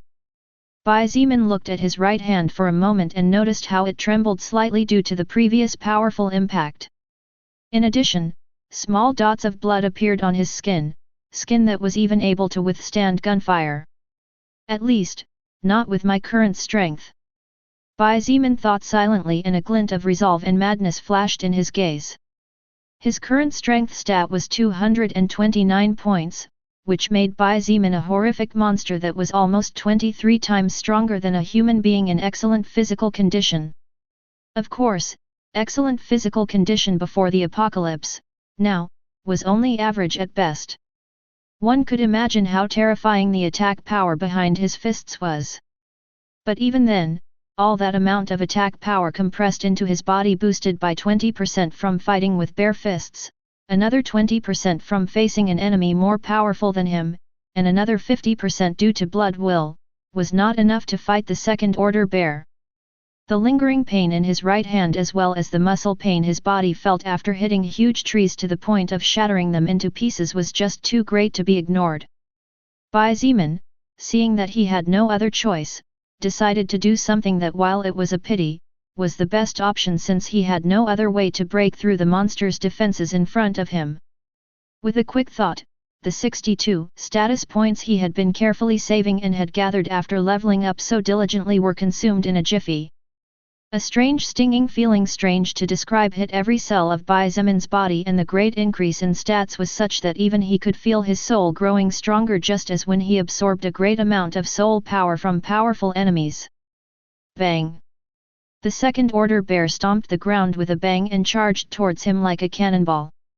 Its golden eyes seemed to have turned blood red as anger and the desire to end his life overwhelmed its existence to the point that the beast's aura became chaotic. Bai Zimin advanced instead of retreating. He clenched his right fist with all his might and punched forward with all his strength as he raised his left arm to head height to block the incoming attack. Boom! Bai Zimin's fist connected with the beast's left claw again, and a powerful explosion shook the surroundings once more. The second-order bear retreated 5 steps while Bai Zimin was forced to retreat more than 10 in total. The result had made it clear who had the advantage if it came down to pure strength alone. Even after adding all those points to strength, Bai Zimin was still inferior to the second-order bear. But he wasn't too surprised by this, as considering the way he had been sent flying before, forcing his enemy back and still being able to stand his ground was surprising in itself. You are more powerful than me as far as strength is concerned. Bai Zimin took a step forward as he looked at his enemy, and blue lightning flashed over his body at steady speeds. But I wonder if you are faster than me. He didn't just rely on his strength stat to fight. The sound of lightning spread everywhere as Bai Zemin's body became a blur for a moment before disappearing from the sight of the survivors who were looking on from a distance with fear-filled eyes. The second-order bear was startled and its gaze scanned the surroundings until it finally noticed the hated enemy that had wounded it in such a way. The beast also charged forward, and when it arrived before him, it furiously slashed once more. However, Bai Zemin quickly tilted his body at a strange angle, just barely successfully avoiding the beast's claw, and taking advantage of the speed boost he fiercely punched the beast directly in the stomach. Boom! The second-order bear opened its mouth, seemingly about to roar in surprise or pain. However, Bai Zemin punched the exact same spot 2 more times in the blink of an eye. Boom! Boom! With so little time between each attack, the beast's body was lifted slightly off the ground due to the gathered power. The second-order bear felt its internal organs shake violently, and at the same time as a spurt of blood escaped from its mouth, the runes on its chest glowed in a terrifying amber shade. What is this? Bai Zemin was startled and quickly backed away. However, the beast roared just then and a powerful sound wave assaulted Bai Zemin. For a moment he felt his world spinning, but soon, the spiritual earring in his left ear let out a faint pale glow, and that strange feeling of dizziness disappeared, leaving behind only some headache. Spiritual attack. Bai Zemin was shocked. This was the first time he had encountered this kind of attack, so he didn't know how to react to the appearance of one. If not for the spiritual earring that he had obtained by chance after he killed the strongest leader Yekigong back then, Bai Zemin might have fallen into serious troubles. However, I can only ignore 2 more spiritual attacks. Bai Zemin quickly remembered that the spiritual earring only protected him from 3 spiritual attacks each day, of which 1 had already been used. The second-order bear's eyes glowed strangely as it saw that its enemy was fine even after receiving its attack. The beast charged and swiped out again. It seemed that the creature knew nothing else but to strike with its only healthy foreleg. Bai Zemin advanced once more, and after blocking the incoming attack, which almost forced him to his knees due to the power behind the blow, he countered with his own attack and shook the beast once more. However, just as Bai Zemin was about to put some distance, his expression changed tremendously as he realized that he couldn't actually move. When he looked down, Bai Zemin's face turned white as he saw that at some point, the beast before him had managed to step on one of his feet without him being aware of it. With the monster's superior strength, Bai Zemin could not even take a single step back. Seizing the opportunity, the second-order bear swung its left and right arm in one swift movement. Bai Zemin was caught off guard and his body was tightly embraced by the monster before being lifted off the ground. There was nowhere for him to run, even his arms had been blocked. When the survivors saw Bai Zemin being caught by the powerful arms of the enemy beast, they all cried out in panic and unconsciously wanted to flee frantically, only to be hurriedly stopped by Chen He and Zhongde, who knew that splitting up at this moment would be the worst possible option. Even the leader was caught by that monster. It's the end. The survivors and even the 30+ armed men turned pale and began to lose all hope. Shang Guanbing Shui slowly stood up and her heart squeezed before sinking when she saw Bai Zemin fall into the enemy's trap. This second-order bear was clearly smarter than a normal beast, or else it wouldn't know how to set simple traps or such fighting moves. From the very beginning of the battle, Shang Guanbing Shui watched to her utter disbelief as somehow or other, Bai Zemin managed to wound the second-order beast and even fight against such a horrific creature. That alone was a pleasant surprise for her and everyone else, as it meant that hopes were not yet as completely dark as they thought. However, it was hard to say that now, considering the situation. The battle so far had barely lasted 1 minute at most, so Shang Guanbing Shui had not yet recovered enough mana to be able to help and do anything meaningful in a battle of such magnitude. Although her physical stats were high, most of her power came from her main skill Ice Maker. It was impossible for her current physical attributes to be enough to do anything worth mentioning. Bai Zemin growled and his eyes widened as the second-order bear began to tighten its grip on him with monstrous strength. The eyes of Lilith, who had now mingled with the survivors unnoticed, glittered with overwhelming worry as she looked at the scene from a distance helplessly. Her heart was beating 1,000 miles an hour and her palms were covered in sweat. She knew how strong Bai Zimin was, but facing a second-order beast was a little too early for the current him. He needed to evolve his main skill before he could have a real chance of killing such a creature. You can't die here. You definitely can't. Your path definitely can't be broken here. She thought to herself with her heart squeezed to the point that it began to ache. Crack! Crack! Bai Zimin cried out in pain as the bones in his body threatened to shatter into dust under the beast's cruel grip. A thin trickle of blood trickled from the corner of his lips and little by little his weak internal organs began to suffer. His blood manipulation skill allowed him to control the blood inside his enemy's body to a certain extent. However, it was not as easy as it seemed. Bai Zimin had many limits. One of these limits was that, depending on the enemy's level and order, the effect of blood manipulation would be greatly affected, reducing the effectiveness of the skill greatly. Lilith had previously told him that for an existence to have a chance of evolving to second order they needed to be level 50. Simply put, the bear in front of him was at the very least, level 50. Back then, Bai Zimin had made the first order blazing beetle suffer greatly when he made the blood boil inside its body after expending all of his mana. While it was true that the mana he had in the past was absolutely incomparable to the current one, the difference between the first order and the second order was simply too great as an existence was capable of acquiring more skills in a new job or upgrading the old one. Still, Bai Zimin tried. He directly consumed 100 mana points with the intention of making his enemy squirm in pain in order to have a chance to escape from its hold. However, the beast's lips seemed to curve into a bloodthirsty smile and the runes on its body glowed brightly. Soon, Bai Zimin noticed that all the mana he had used seemed to disappear as it entered the beast's body to activate his skill. His face turned pale at the horrifying realization that this beast even had an anti-magic skill. Powerful physical abilities, spiritual attacks, and magical immunity. The second-order bear was undoubtedly one of the worst enemies that could currently exist. The sound of his bones threatening to break spread throughout the battlefield and Bai Zimin could barely contain his screams by biting his lips hard to the point of tearing them apart. His feet were off the ground, his hands and arms trapped, and his whole body firmly pressed against the monsters so he couldn't even move. It seemed like the end of the line. However, when Bai Zimin thought on his loved ones, on his promise with Lilith, and when he saw the mocking look in his enemy's golden eyes, something seemed to break inside him. Kill me? You want to kill me? I'll eat you alive. Bai Zimin was no longer thinking with any clarity and the blood in his body began to rush uncontrollably, desiring nothing more than to fight and slaughter the enemy before him. Damn beast! Fuck you! After a bellow filled with murderous intent that terrified all the surrounding creatures, Bai Zimin pushed forward the only part of his body he could move, his head.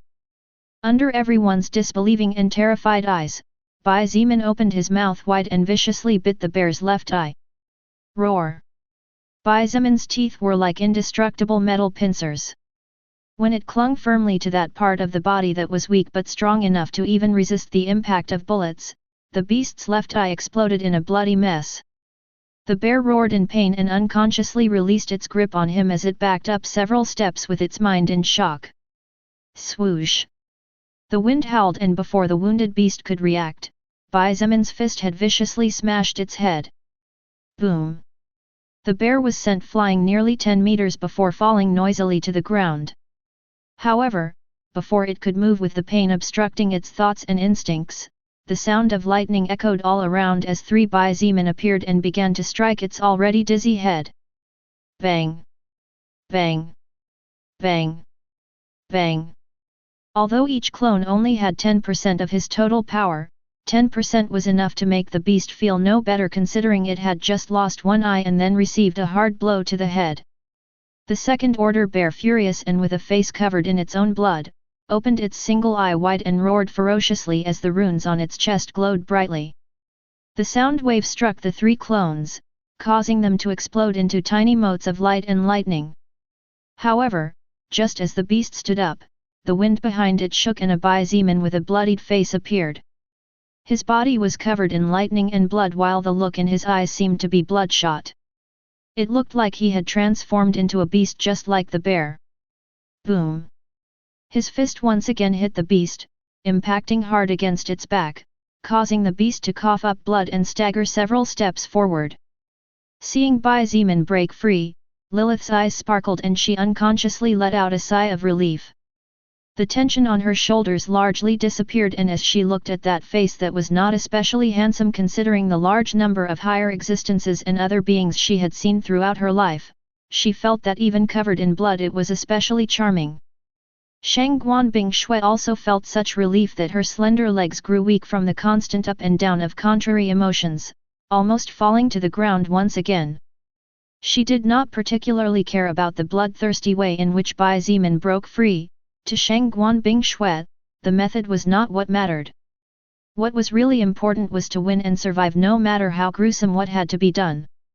As if he had gone mad, Bai Zeman charged again and punched the beast's back once more before it turned around with a fierce backward swing of its claw.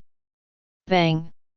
Bai Zeman popped out in a pile of lightning, startling the beast again. Boom! From the top, Bai Zeman seemed to fall from the sky and with a powerful kick forced the second-order bear straight to the ground, making a crater of nearly 20 meters in the process. Cai Jing I had the active skill stealth, just like Fu Suifeng. Precisely for that reason she was able to take advantage of this skill along with lightning movement to surprise everyone earlier. However, Bai Zeman's skill was even better than stealth. When the 11 first-order beasts were killed by him, a skill scroll had fallen and Bai Zeman had not seen it until nightfall. He was very surprised when he discovered that the scroll was the first-order active skill level 1 invisibility. Invisibility, first-order active skill, level 1, consume 20 mana points to activate. For the next 10 seconds, erase your presence from the enemy's sight. The effect of the skill can be countered by visual skills, and when attacking the effect is automatically cancelled. Cooldown time, 5 seconds. After long consideration, Bai Zeman had decided to learn invisibility. Although he barely had one free slot left for active skills, he felt relieved at this moment as this skill together with the lightning movement cloning skill, he had an opportunity to come out victorious in this battle. Bai Zeman lunged forward and slammed into the beast again before retreating, barely dodging a fierce kick from the monster. While he was in midair he checked his mana. I still have just over 70 points left. He thought silently as his mind was racing with what to do next. While he seemed to have gone mad, the only thing he had lost was all inhibition in battle. His sense of thought was as clear as ever. Since magic was ineffective unless it was cast at a surprisingly high speed or from a hidden spot, using his blood manipulation skill would not produce a great deal of results. This meant that Bai Zeman could only rely on pure physical power in this battle and, unfortunately, his human physique was inferior to that of a beast that was already more powerful by nature but now even surpassed him in levels and order. Shang Guanbing Shui, the IFVs. Bai Zeman shouted as he gave her a gaze before dashing like lightning into the distance. The second-order bear, battered and wounded, roared before dashing forward at full speed. Its only healthy eye had nothing but Bai Zeman, who had wounded it to such an extent. It was the supreme lord of this area. Everyone who had dared to challenge it had been devoured with their soul power absorbed. It had even begun to develop a mind of its own with simple thoughts. Such humiliation was simply unacceptable. In just a second, the two disappeared from the sight of all the survivors. From a distance they could hear the constant sound of explosions and the cracking of lightnings. Shang Guanbing Shui's eyes glittered as she remembered Bai Zeman's gaze and words before disappearing into the shadows of the forest. She ignored the dizziness she felt and appeared before one of the military soldiers. "Do you or any of your comrades know how to control the M3 IFVs?" she asked, her voice as cold as eternal ice. The soldier, startled, nodded and stammered, "I and Shunyan have some knowledge of." Shang Guanbing Shui interrupted impatiently, "Who is this Shunyan?" Unconsciously, the soldier looked at one of his comrades.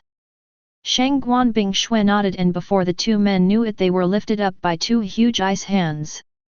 She was not comfortable with touching them in any way and preferred to spend mana to keep them from freezing rather than touch them directly, which, considering her intelligence and the current situation, showed how reluctant she was to do so. Soon, she disappeared like a whirlwind of icy air in the direction of the military camp, leaving behind a few words. "You guys wait here and don't move."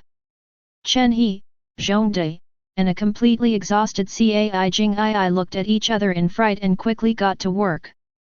None of them had the power to do anything in such a battle, all they could do was to secure the lives of the rest, preventing the other beasts from getting too close. ******.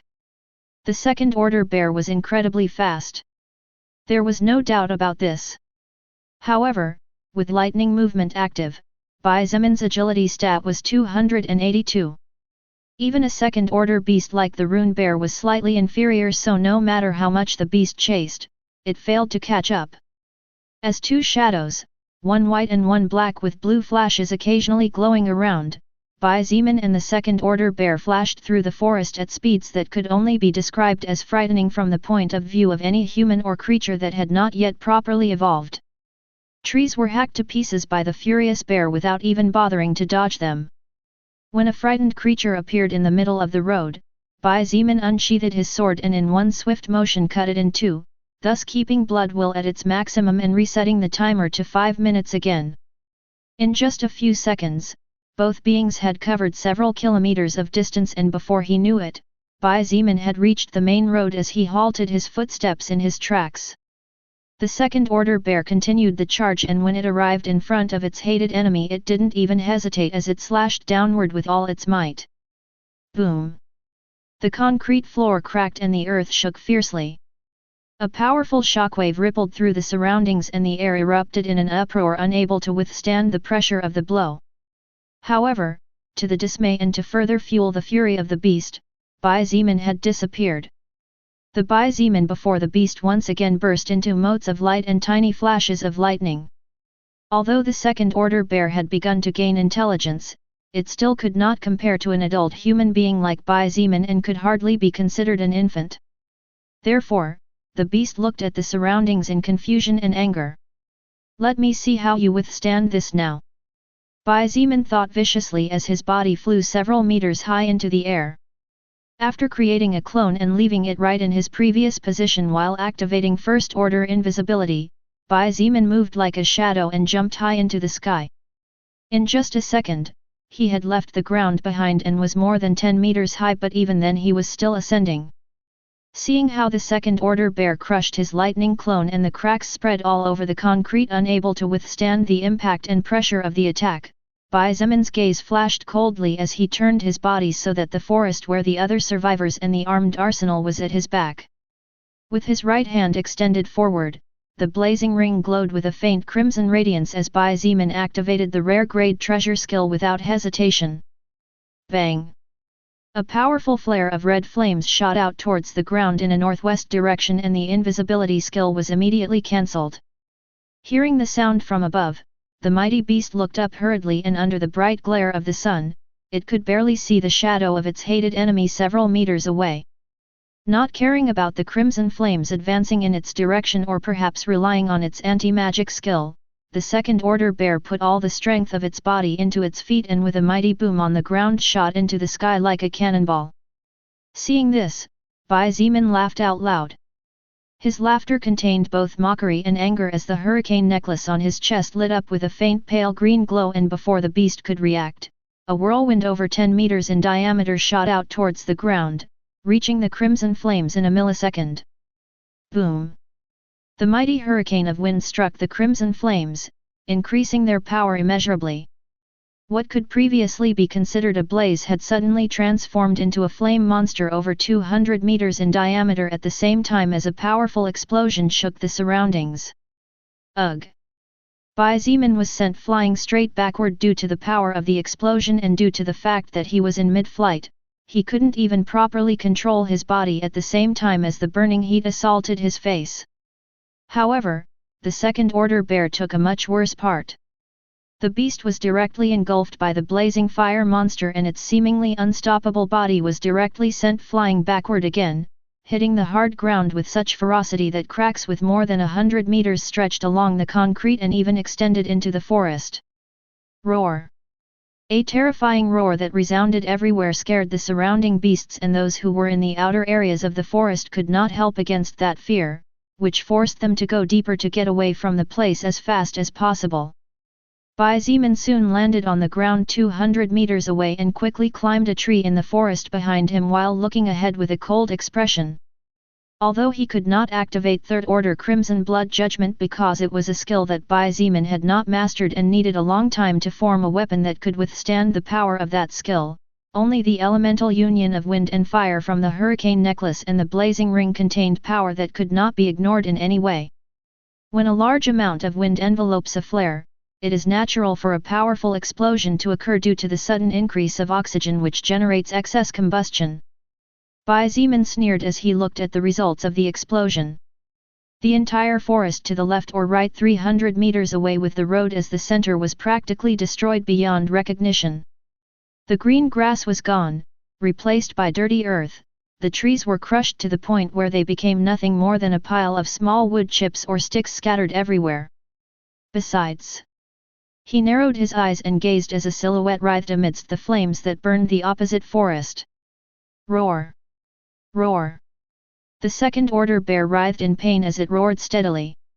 At the moment of the explosion, the beast had used its handless right arm to cover its head. As a result, its entire arm had been sent flying into the distance, which showed how terrifying the power of the explosion had been, which was completely normal considering the great destruction of the surroundings. The reason why such an explosion did not happen when Bai Zimin activated Crimson Blood Judgment was because Crimson Blood Judgment was a magical skill that united different magical skills perfectly by using blood manipulation as the main catalyst. However, without blood manipulation as the core, the two magical skills of the two treasures came into conflict due to their obvious differences, which caused such a horrifying explosion. All of this had already been calculated by Bai Zimin.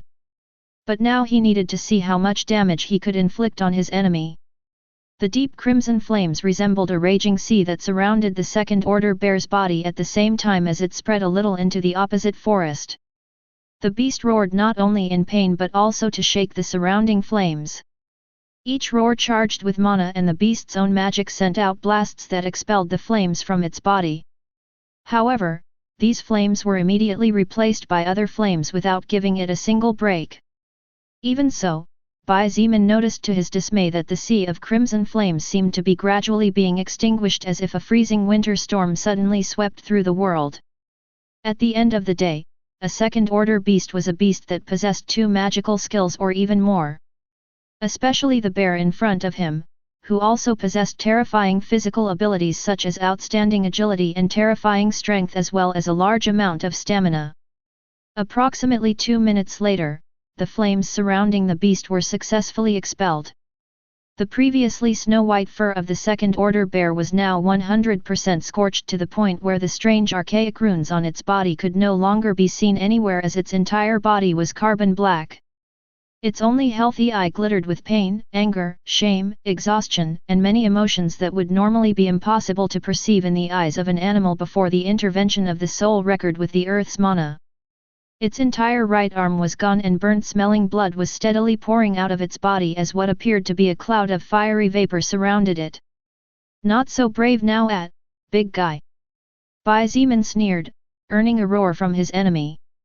Without waiting for more, Bai Zimin confirmed that he had just over 50 mana points remaining, which meant he could activate invisibility only 2 more times or any other skill a few times depending on his own control. Then, he lunged forward and clenched his fist tightly before fiercely striking the beast's chest with a powerful bang. Wounded in such a way, the beast had lost a large part of its power. Receiving Bai Zimin's punch directly in the chest, the huge bear was sent flying like a kite whose string had been cut while blood splattered everywhere. The second-order bear reacted faster than Bai Zimin expected, as even before he could strike a second punch, the beast turned its body and roared while the runes that were on its scorched fur glowed brightly with a demonic amber color. The sound wave that represented the activation of a spirit-type attack skill flew towards Bai Zeman. However, he decided not to jump aside and instead continued charging forward. As the spiritual attack assaulted his mind and soul, the spiritual earring in his left ear let out a faint pale glow. Bai Zeman's mind cleared immediately, leaving only a small headache similar to a small prick. I can only take one more attack head-on. Bai Zeman thought as his fist once again connected fiercely against the beast's chest. Bang! Apart from the bang sound, the sound of bones breaking echoed everywhere and the second-order bear roared painfully at the same time as its chest caved inward slightly. Unconsciously or not, just as it was sent flying by Bai Zeman's attack, the beast forcefully swung its left fist, surprising him greatly. Not expecting such a reaction, Bai Zeman hurriedly raised both arms to cover himself, and when the beast's claw hit his body he felt as if a truck had hit him. Bang! Still, he held his ground, barely retreating half a step. Bai Zeman bit his tongue to fight the pain and lunged forward again while creating two lightning clones. The second-order bear was incredibly enraged, as that very skill had been one of the main reasons for its current miserable state. However, in the midst of all that fury, the fear of death began to spread through every fiber of its existence. First-order beasts, unlike unclassified beasts, hunted enemies for the purpose of evolution. In other words, they were aware of the evolutionary path before them and did not know what fear was. They generally did not retreat from any combat, with the first-order anti-magic zombie that the group killed at the university being a special rarity. The unclassified beasts only hunted wildly out of pure instinct. There was no fear, and even in the last moments of life they only wanted to devour their enemies. On the other hand, the second-order beasts were beginning to develop intelligence and self-awareness. They hunted not only to evolve but also to understand more about themselves and the world around them. At the same time, the feeling of fear began to be born as a consequence of that intelligence and conscience that was not present before but now was. With its right arm completely destroyed, with its body completely burned, and with wounds so serious that they hurt horribly, the second-order bear began to have thoughts of retreating from the battle. However, the scornful look that Bai Zeman was giving it, as well as his constant words filled with ridicule, hurt the pride of one of the forest kings so much that this thought of retreat was being forcibly suppressed by the bear. Bang! As if they had planned it in advance, both beings, one first-order and one second-order being, rushed forward.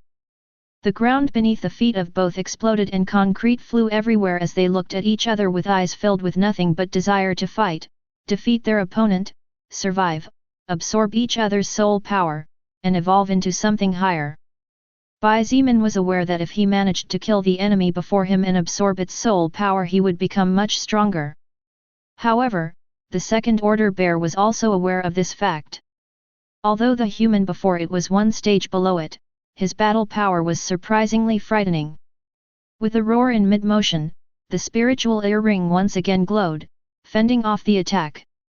However, the two clones immediately exploded into a bunch of small flashes and motes of light. At the same time, the remaining claw of the beast clashed hard against Bai Zeman's two fists. Boom! The crater resulting from the previous explosion grew deeper as a cloud of dust and dirt flew everywhere. But no matter whether it was Bai Zeman or the second-order bear, both ignored this and began to fight fiercely. Boom! Boom! Boom! Fists, kicks, elbows, knees, Bai Zeman used every part of his body to beat the giant beast before him, managing to increase its injuries more and more. However, because he had decided to ignore all defense to attack with more power and ferocity, he too was by no means unscathed. Bang! The left paw struck Bai Zeman in his right rib. The pain of the blow made his face contort horribly as the cracking sound echoed softly amidst his counterattack, forcing the beast to spit out even more blood. At least one rib had been cracked. Bang! The second-order bear managed to hit Bai Zeman with a kick and his left arm was incapacitated, so he responded with a vicious left blow to the beast's skull, plunging it in a frightening and dangerous manner as several bones in the head were broken. The battle only got bloodier and bloodier as the seconds ticked away and turned into minutes. It had been 4 minutes in total since Bai Zeman and the second order bear had started fighting, but both were in miserable states. No one would be able to recognize them if they saw them at this point. Bai Zeman was covered in his own blood and the blood of his enemy all over. His left arm hung gently at his side and his face had a horrible claw cut on it. However, his eyes sparkled brightly and he seemed to have no intention of giving up until he was victorious. On the other hand, the bear was not much better. In fact, its condition was even more miserable. Its right arm was long gone, its once white fur was now completely carbonized black and dried, burnt-smelling blood covered its body. Its head was tilted to one side as a strange cavity had appeared there, almost leaving the pulsating brain in plain sight. In addition, a large area of the chest was now so badly hollowed out that it was surprising how the beast could still stand upright. Both seemed to be at the end of the line and a single error or oversight could cost the life of one of them. Completely focused on the battle and the enemy before them, both were unaware of the sound of engines rapidly approaching in this direction. It was only when an urgent voice reached him that Bai Zeman finally regained some clarity. "Move away! Quickly!" Shang Guanbing Shui's unmistakable fairy-like voice startled Bai Zeman, but he didn't even linger for a moment and quickly expended the little mana he had left to do something that caught the beast off guard.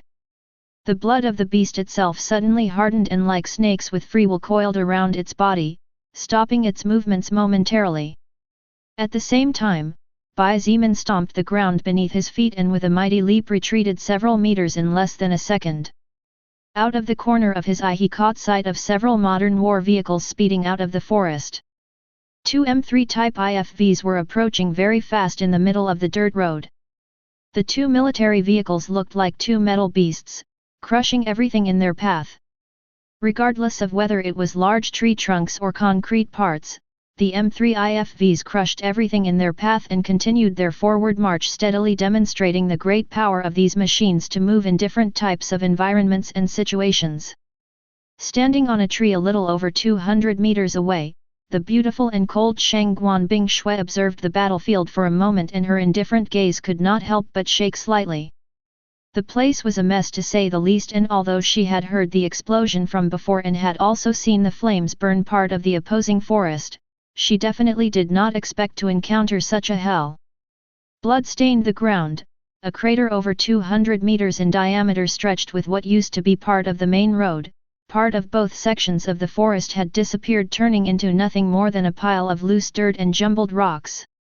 But what surprised not only her, but also the 2 military men driving the M3 IFVs was undoubtedly the miserable condition of the second-order bear.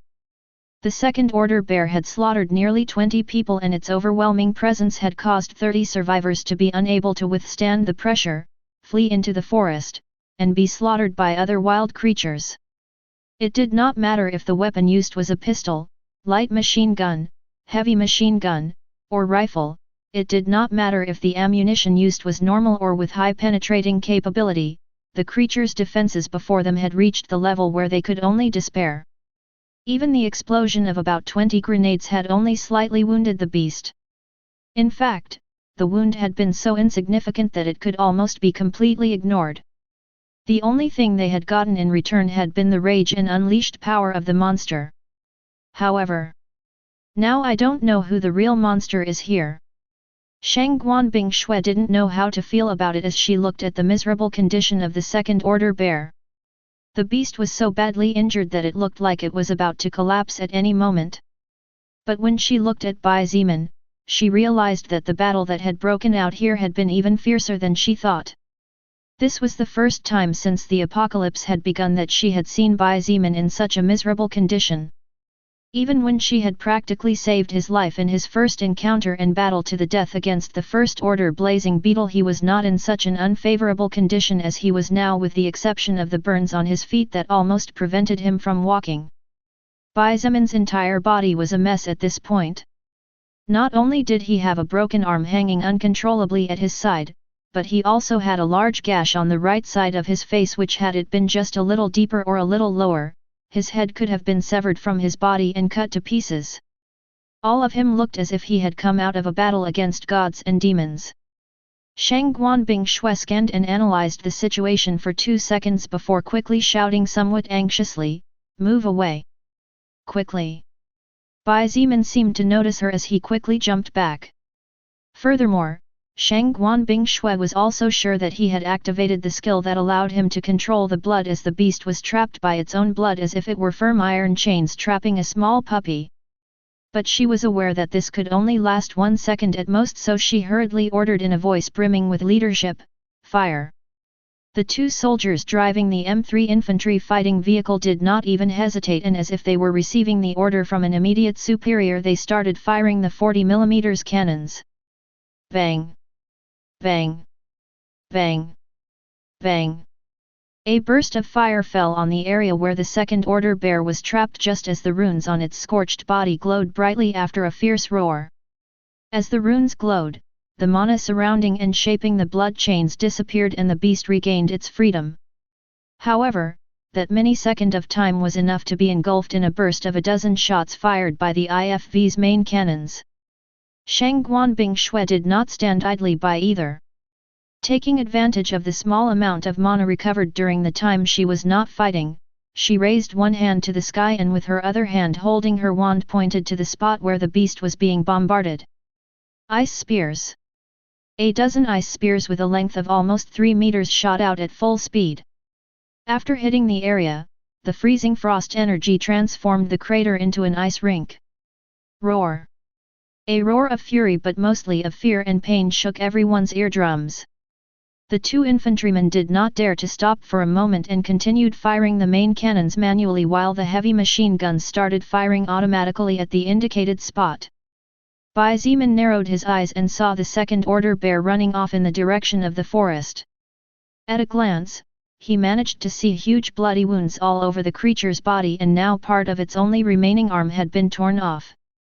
"Don't let it break away!" Bai Zimin shouted anxiously. He no longer had mana and his stamina had been greatly consumed, so there was no way he could continue fighting the same way he had been doing.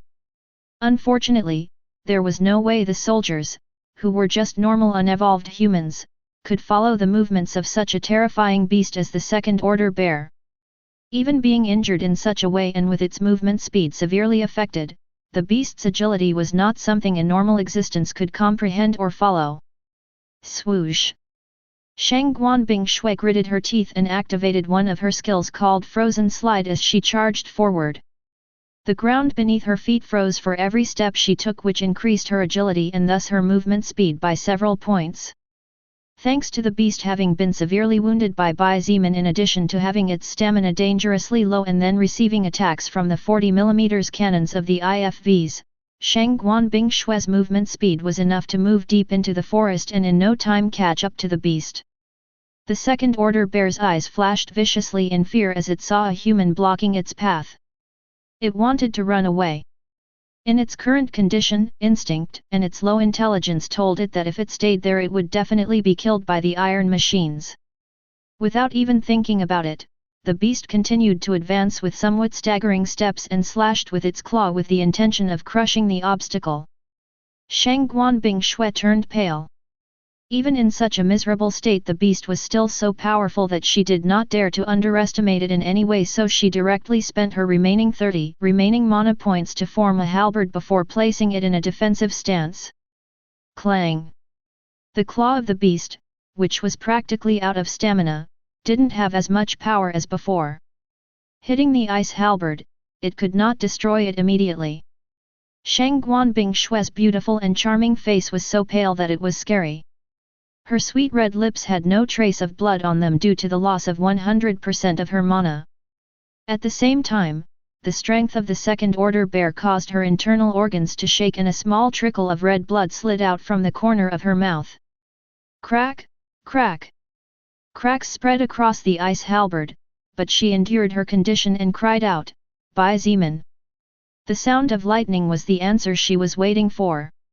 Like a ghost out of hell itself, a bathed in blood Bai Zimin appeared just above the head of the terrifying beast, and with a full twist of his body, his right leg firmly and fiercely struck the practically destroyed head of the monster. Bang! With a horrific bang, the head of the beast that had given them so much trouble and pain exploded into thousands of pieces. After the loss of mana that constantly protected its body, its defenses had collapsed, so Bai Zemin's fierce kick that contained all his strength caused blood to splatter everywhere. At the same time, 3 orbs of soul power with different sizes came out of the beast's body. The smallest orb entered Shangguan Bingshue's body. The second larger orb flew into the forest and disappeared into the trees. As for the larger and brighter orb, it naturally entered Bai Zemin's body. Shangguan Bingshue, Bai Zemin, and Cai Jingii received a similar message that flashed in their retinas. The only difference in the message was the additional stats obtained after absorbing the soul power acquired from a powerful enemy. But the 3 of them focused on one thing in particular. You have obtained the soul power of second order surprisingly strong archaic bear level 58. After what had been the worst battle to date, the nerves of the 3 people finally relaxed and a sigh of relief flew from their lungs. As the beast's red blood splattered all over the floor with small pieces of broken skull and intermingled brain matter, Bai Zemin and Shangguan Bingshui had never felt so relieved in all their lives. In fact, for the first time, they both felt that the messages magically flashing in their retina due to the existence of the soul record were not irritating. Even when they evolved to first order, they had never felt so joyful. Such was the terror that a single second-order beast had managed to inflict on their bodies and into their minds. Bai Zemin and Shangguan Bingshui were aware that if they both really wanted to, they could at least have a great chance of escaping when the second-order bear was entertaining unleashing a one-sided massacre on the other survivors. However, at the same time, neither of them could do such a thing. Although their motives were different, the result in the end was the same.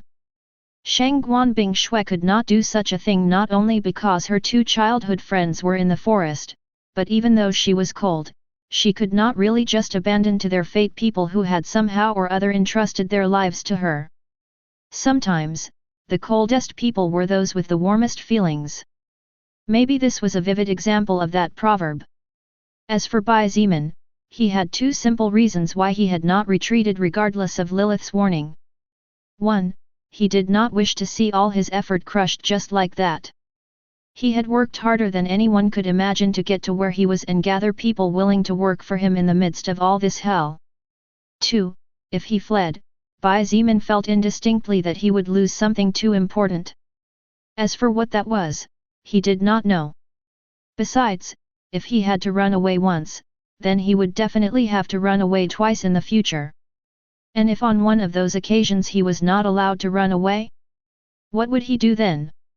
Therefore, Bai Zemin preferred to become stronger at the cost of risking his life a little. After all, he didn't think he would die. That way, he could absorb some of the soul power of someone far stronger than him and gradually prepare himself for those moments of real danger when he didn't even know if he would get out of a situation alive or not. You have obtained the soul power of second order surprisingly strong archaic bear level 58. You have received strength plus 86, agility plus 75, stamina plus 62, health plus 41, mana plus 41, magic plus 59. You have leveled up and reached level 41. You gained 2 status points to distribute freely. You have leveled up. You have leveled up. You have leveled up. You have leveled up and reached level 45. You gained 2 status points to distribute freely. Although Bai Zemin had not absorbed all of the second-order surprisingly strong archaic bear's soul power, just a portion was enough to raise his overall stats to new heights. Even he was very surprised. You should know that the soul power of the second-order surprisingly strong archaic bear that Bai Zemin, Shangguan Bingshui, and Cai Jingii had absorbed was not all the soul power they could have obtained if they had not used modern weapons. In fact, the only reason Cai Jingii was rewarded with a portion of the soul power available by the soul record was probably because although she had used external weaponry, the strategy, the risk, the finding the perfect opportunity for attack, was all done by herself. Cai Jingii's situation was completely different from those survivors who just raised a modern firearm and shot at a distant enemy. To say that she had earned the additional stat increase was by no means an exaggeration. Not only with his part he managed to gain so many stats, but his level shot straight up to 45 in one step.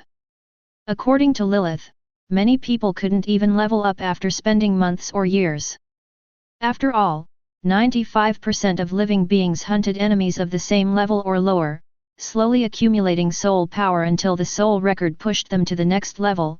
This was the safest and most popular evolutionary path. Therefore, the fact of going up so many levels or leveling up so fast constantly was not something normally seen, and only a privileged few were able to achieve such feats. Of course, a privileged few in comparison to the entire living existence. These privileged few actually numbered in the hundreds of millions. After all, the universe was simply too vast and the number of existing worlds was simply uncountable. When the additional stats were absorbed into his soul, Bai Zimin felt himself becoming much stronger, and from the look of pleasant surprise in Shangguan Bingshue's blue eyes, she was experiencing the same evolutionary process as him. What gave Bai Zimin the most satisfaction was when his health stat increased a few dozen points. This was due to his current condition. Bai Zimin slowly let the air in his lungs out as he slowly sat down on the floor. Without a care in the world, he simply laid down smoothly on the ground and his blank stare looked up at the sky. His whole body hurt so much that no one would ever be able to understand it unless they experienced it for themselves. The bones in his left arm had broken into no less than 20 or 30 pieces, and now that he was more relaxed and calm he realized that he had 3 broken ribs. As if this were not enough, his face itched and hurt badly. He unconsciously reached out his hand to touch his face, but Shangguan Bingshue stopped him as she calmly looked at him. "Don't touch it." Seeing him looking at her, she explained, "You narrowly missed losing an eye. I guess your health statistic is very high, since even to the naked eye I can see how the tissues are moving slowly. I assume it won't be long before the wound disappears completely. Well, I guess with almost 300 points of health it's normal for my recovery to be monstrous." Bai Zimin thought silently before letting his hand fall to the ground again. Shangguan Bingshue also sat down on the ground not far from where Bai Zimin was. The two of them remained silent. Neither of them had the energy to even care to see if they had gained anything from the death of the second-order surprisingly strong archaic bear. She didn't notice that even though there was barely half a meter of distance, she didn't feel particularly uncomfortable. Maybe it was fatigue. Who knows? Bai Zimin did not realize that he was unconsciously beginning to trust Shangguan Bingshue more, or else he would never allow himself to collapse in such a way, apparently unable to protect himself. Maybe it was fatigue, who knows? On the other side of the forest, Lilith in her human form sighed in relief, and a proud smile appeared on her face as she saw Bai Zimin and the Ice Princess sitting a short distance away from the lifeless corpse of the second-order surprisingly strong archaic bear. Not bad, she thought. Her heart was overflowing with indescribable joy, not only because of the hard-fought and previously seemingly impossible victory. A total of about 20 minutes passed and both, Bai Zimin and Shangguan Bingshue, remained silent. Both rested quietly, trying to recover as much energy as possible as quickly as possible. Although both, he and she, had leveled up at least once after absorbing the soul power of the second-order surprisingly strong archaic bear, recovering 100% of the stamina and mana consumed during the battle, the fatigue that seemed to come from deep within their souls was not something that the soul record could casually fix just by leveling up a couple of times. The strain that Bai Zimin and Shangguan Bingshue faced during the battle against their first second-order enemy had reached such a level that while fighting they consumed more stamina than they normally would. Can we win? Can we survive? What will happen to the rest? What about my near and dear ones? All these and many more were questions that both, he and she, faced constantly, every second, and every minute that passed. Bai Zimin was no different from Shangguan Bingshue in that sense. After all, while he was confident of at least not dying even if he ended up seriously injured, the reality was that he had no confidence in coming out victorious either. Being completely honest with himself, Bai Zimin believed that he would be able to chase away the second-order surprisingly strong archaic bear. As for killing it, such a thing never crossed his mind. However, adding the two M3 IFVs to the equation changed everything. Furthermore, if it weren't for the fact that Bai Zimin had saved up over 60 free status points to distribute to any of his overall stats, increasing his strength enough to threaten the second-order surprisingly strong archaic bear, he definitely wouldn't have been able to fight for so long. Fortunately, lightning movement didn't run out in the middle of combat, or else it would have been a problem to tell if that damn bear's head exploded or mine would be the one that ended up exploding later. Bai Zimin couldn't help but rejoice out loud. The second-order surprisingly strong archaic bear's agility stat was undoubtedly high. High to the point where it could stand on equal footing against Bai Zimin with lightning movement activated. This meant that if he lost the great increase in agility and thus movement speed of lightning movement, Bai Zimin would definitely have died. Therefore, the battle was to be concluded in 5 minutes at the most. Shang Guanbing Shui slowly opened her eyes as she heard the man's muttering a short distance away. Without looking at him, she calmly asked, "Lightning movement is the name of that skill that allows you and XIETIAN to make clones and boost your agility abruptly." If it was in the past, Bai Zimin would definitely not answer anything that had to do with his skills to Shang Guanbing Shui. However, after the battle they had just faced, things were a bit different. Not only was it partly thanks to her existence that he managed to win and was not forced to despair, but even when he was in such a miserable condition she did not seem to have any intention of betraying him either. That being said, Bai Zimin's overall power at this time was perhaps, at best, 40% of his maximum total. This was because not only had he lost mobility in one arm, but his entire body hurt so much that even the slightest movement brought him hellish suffering. After all, the second-order surprisingly strong archaic bear had hit practically his entire body, and even if it hadn't broken all his bones, Bai Zimin was sure that if he took off his clothes he would see his body covered in ugly contusions. Besides, the question she had asked was not particularly private nor did it reveal crucial information. Therefore, Bai Zimin did not think too much about it and answered, "That's right. Lightning movement is my strongest movement skill. It's the same skill that XIETIAN has." "I see." She nodded. Although she was curious as to how it was possible for two people to acquire such a powerful movement skill practically at the same time, she decided not to ask too much. After all, everyone had their own secrets. After a moment of silence, Bai Zimin grunted softly and struggled to stand up. His face tightened slightly at the pain and itching he felt all over. Lilith had explained to him previously that this was the result of his body recovering from deep wounds at surprisingly high speeds, so he did his best to ignore that discomfort. "It will probably take you about a week to heal that wound on your face." Shang Guanbing Shui seemed to have rested enough as she also stood up while looking him in the face. "A week?" Bai Zimin was surprised. Soon, however, he forced a smile and asked, "So bad is it?" She, having seen the speed at which he recovered in the past from his battle against the first-order blazing beetle, should be aware of how high his recovery speed was. But even then she said such words. Shang Guanbing Shui said nothing and instead extended her palm forward. A faint icy mist gathered around it and soon a small ice sliver formed on her hand. "You look at it." She handed the ice mirror to him.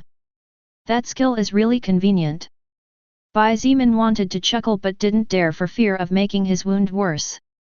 Seeing his reflection in the ice, Bai Zimin secretly sighed and his heart filled with lingering fear. There was a long cut on his face. From the chin on the right side to the bottom of the eye he saw a large bloody wound of not too pleasant appearance. Apart from the red flesh, Bai Zimin could also see in several parts the white bones of his own skull. "You really were lucky," Shang Guanbing Shui pointed out. She looked at him with the same indifferent expression as always and her eyes did not seem particularly displeased by the sight. 1 or 2 more centimeters could have cost you your life." Bai Zimin was silent before nodding. Indeed, death had been closer than he thought. Even with his high health, it would take him at least 4 or 5 days to recover, and to avoid a scar he would probably need Kong Lan to use lesser healing on the wound once or twice. Forget it. Bai Zimin shook his head and looked at her before saying with a bit of surprise, but I'm surprised that you can still keep your composure even seeing me like this. Forget that women were delicate and not too fond of ugly things, even he himself was a bit scared when he saw his own reflection. However, the woman before him did not even have a visible reaction to the naked eye, which was surprising and made him curious. Shang Guanbing Shui shrugged and said something that surprised Bai Zimin even more. At the end of the day, you and I are made of flesh and blood. You lost the layer that embellishes a little and covers the ugliness of our bodies. Besides, I stopped caring about things like external beauty when I was young. I'd rather worry more about whether a person has a trustworthy soul or whether under so much beauty he or she is actually hiding an evil being. Bai Zimin was silent, pondering over the words Shang Guanbing Shui had just spoken. To say he was not surprised would be a lie. Shang Guanbing Shui was about 1 or 2 years older than him, her background was also not normal or else she could not be childhood friends with people like Chen He and Wu Yujun who were deeply connected with the Chinese army or government.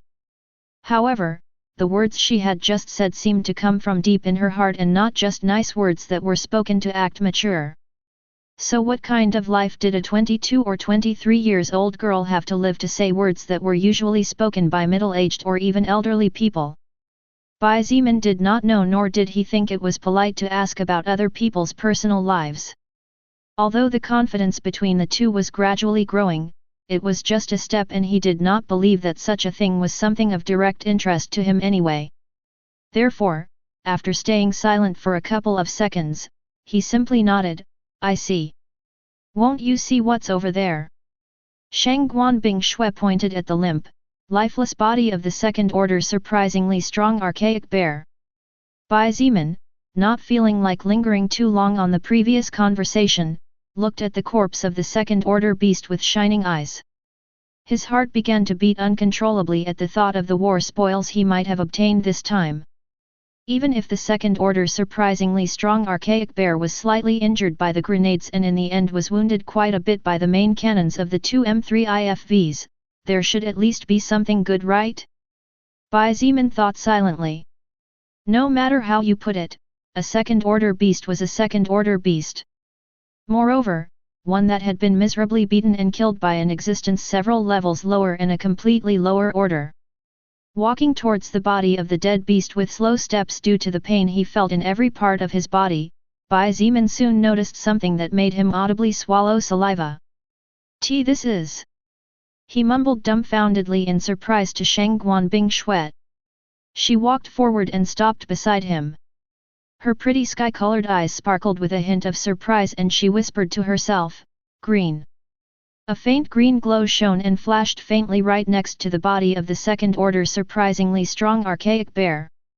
The object was perfectly circular like a natural diamond sphere, something no man could replicate. According to Lilith, the treasure orbs naturally born from the enemy soul power that could not be absorbed were divided into a scale of 7 levels.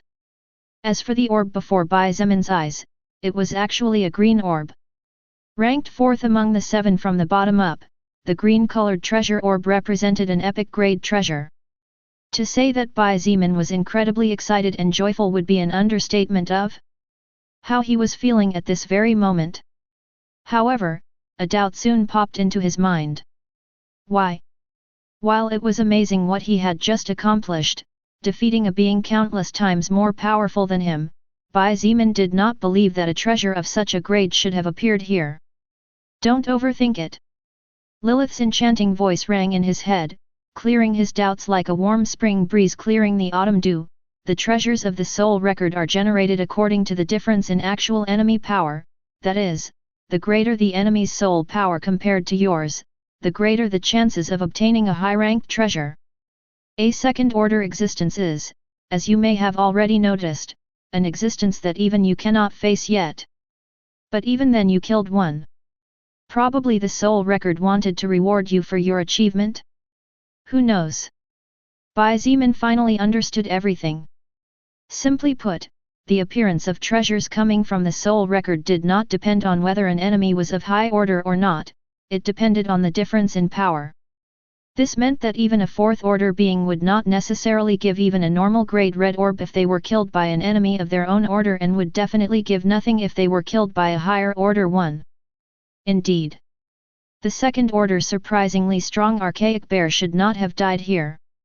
Even Lilith still could not calm the astonishment that struck her heart as she stared at the bear's lifeless body from the distance. The difference in power between a first-order existence and a second-order existence was as great as the difference between a normal human being and a human being who had already become a first-order existence and with several advanced levels within that order. It was like comparing the past by Zeman with him after advancing to first order and reaching level 30. That was how great and horrifying the difference between the first order and the second order was. "Come on, pick it up," Shang Guanbing Shui urged. He looked at her and hesitated a little. While it was true that almost all of the work had been handled by him, the reality was that Bai Zeman knew very well that if it weren't for her, the enemy could have killed him at worst or fled at best. As for killing it, Bai Zeman would not have been able to do it. At that point not only had he lost over 90% of his mana, but he had also consumed approximately 70 to 80% of his stamina due to the constant activation of blood will and the intense battle. The wounds on his body did not help, and there were less than 60 seconds left before the effect of his lightning movement skill vanished, leaving him at the mercy of the beast's superior agility. Shang Guanbing Shui understood his thoughts and secretly couldn't help but have her impression of him greatly improved. "Just take it. We can talk about the loot and similar later." She simply waved her hand as if it was nothing. "All right then." Bai Zeman nodded and took a step forward before picking up the green orb the size of a baby's fist. Swoosh! With a firm squeeze, the cracks spread across the orb, letting out a luminous white light that forced both of them to close their eyes momentarily. Bai Zeman felt a new object appear in his hand, and when he and she opened their eyes again, they finally saw with surprise the treasure that had emerged from the green orb. The object was surprisingly a strange-looking gun, a weapon in the shape of a gun that neither of the two of them had ever seen before. It looked like a sci-fi gun out of a movie or animation. The size of the gun was roughly similar to a 9mm pistol but slightly larger. Its color was deep navy blue, and instead of a muzzle it had a thin 2mm wide line on the front whose color was milk white, as was the trigger. What caught Bai Zeman's attention the most was that on the part where the bottom of the magazine was supposed to be, there was actually a strange crystalline-colored sphere with mysterious moving particles of light. Bai Zeman and Shang Guanbing Shui unconsciously looked at each other. They both saw the complicated glance in each other's eyes. Never in their lives had they ever seen a kind of weapon similar to the one he held in his hands. Just based on its futuristic appearance alone, it was definitely many years ahead of mankind's current technology. Shang Guanbing Shui could not contain her curiosity about the weapon. She put her delicate hand on the top of the weapon and wished to know its description and details. Bai Zeman also did the same as her, and a series of green words flashed in both of their retinas. Infinite reduction, epic grade treasure, shoot a beam capable of reducing non-moving objects or lifeless creatures. The power depends on the energy administered through soul stones. The higher the grade and purity of the soul stone, the more objects it can reduce and the higher its order or level. Consumes 1 soul megacyclone of energy per day to keep objects in a reduced size state. Generates 2 soul megacyclone of energy every 24 hours. Current soul megacyclone, 0/500000. Note: the weight of objects is reduced by half regardless of the total size reduction. A weapon capable of reducing objects. Bai Zeman's heart pounded against his chest so hard that it seemed to threaten to want to escape at any moment due to the excitement. Infinite reduction had several limitations despite its extremely powerful name. For example, it did not work against moving objects and was also useless against living beings. However, Bai Zeman was not worried about any of this in the least. After all, an epic-grade treasure could not be all-powerful. But even with such limitations that practically put the use of infinite reduction in real combat out of the question, this treasure was so precious to Bai Zeman that it was priceless. That's right. Even if it was not a combat-useful treasure and even if it did not even grant a mere statistic, this treasure was from a certain point of view even more valuable than all the treasures Bai Zeman had acquired so far. With infinite reduction, Bai Zeman would finally be able to reduce the size of his items and carry them much more easily. Although he didn't have a spatial storage treasure as Lilith did, with this treasure his entire life had suddenly become thousands of times lighter and easier. What an incredible treasure! It really is worthy of the word epic. Shang Guanbing Shui sighed. She was naturally aware of how precious such a weapon capable of reducing the size of objects was, especially for a faction in the midst of formation. Now it would no longer be necessary that every time monsters appeared they would have to move hundreds of survivors to take care of the corpses. They could simply reduce the size, load them into a vehicle, and take them to the beginning village where the survivors could work more comfortably and much safer. Events similar to today's where an extremely powerful enemy existence massacred more than a dozen people directly or indirectly would probably never happen again. At the very least, the probability of such a thing happening had been greatly reduced. Bai Zeman could no longer keep calm and for a moment seemed to forget the pain in his body and his wounds. He circled around the body of the second-order surprisingly strong archaic bear to see if it had dropped any other items. He was definitely not willing to leave anything behind regardless of how worthless it was. Besides, neither he nor Shang Guanbing Shui believed that treasures coming from a being as powerful as the second-order surprisingly strong archaic bear were of little value. Infinite reduction was a clear example of this. Unfortunately, even after circling the body several times, neither Bai Zeman nor Shang Guanbing Shui managed to find a second item. I guess that's it. Bai Zeman looked resigned. Shang Guanbing Shui didn't know whether to laugh or cry. She observed, "We just obtained a treasure of such magnitude. It would have seemed even stranger to me if there were more things of such a grade." Bai Zeman thought about it for a moment and finally his spirit lifted. Indeed, she was right. He shouldn't be so greedy. With his mood improved by what Shang Guanbing Shui said, Bai Zeman scrubbed his hands maniacally in his mind and said aloud, "Let's test how well this baby works." Shang Guanbing Shui said nothing and advanced towards the almost completely crushed head of the monster. An ice dagger appeared in her hand and after a light search, her eyes sparkled with joy and surprise as she touched something hard between the middle of the destroyed brain. "There really is one!" she exclaimed happily, losing her coolness momentarily. In his fist, to Bai Zeman's delight, was a second-order soul stone. This was the first time he or she had ever seen a second-order soul stone and its value was undoubtedly immeasurable. Who knew how long it might be before he or she would see a second one again? To avoid breaking precious items, Bai Zeman had left his backpack hidden in the forest so he didn't even have a single soul stone with him at the moment. But even then, he was unwilling to use this soul stone as an experiment. "Wait a moment, let's see how these work first." Shang Guanbing Shui clearly didn't want to waste such a precious soul stone just like that either. Without saying a word more, she rummaged through her bag for a moment and soon pulled out a few dozen unclassified soul stones from inside. Bai Zeman picked up one unclassified soul stone and, while he didn't quite know how infinite reduction worked, one didn't have to be a genius to figure it out. He brought the soul stone close to the bottom where the strange crystal sphere was located and soon the white light particles inside began to glow brightly. The unclassified soul stone soon seemed to respond as it too began to glow with a faint pale white glow that quickly became brighter and brighter.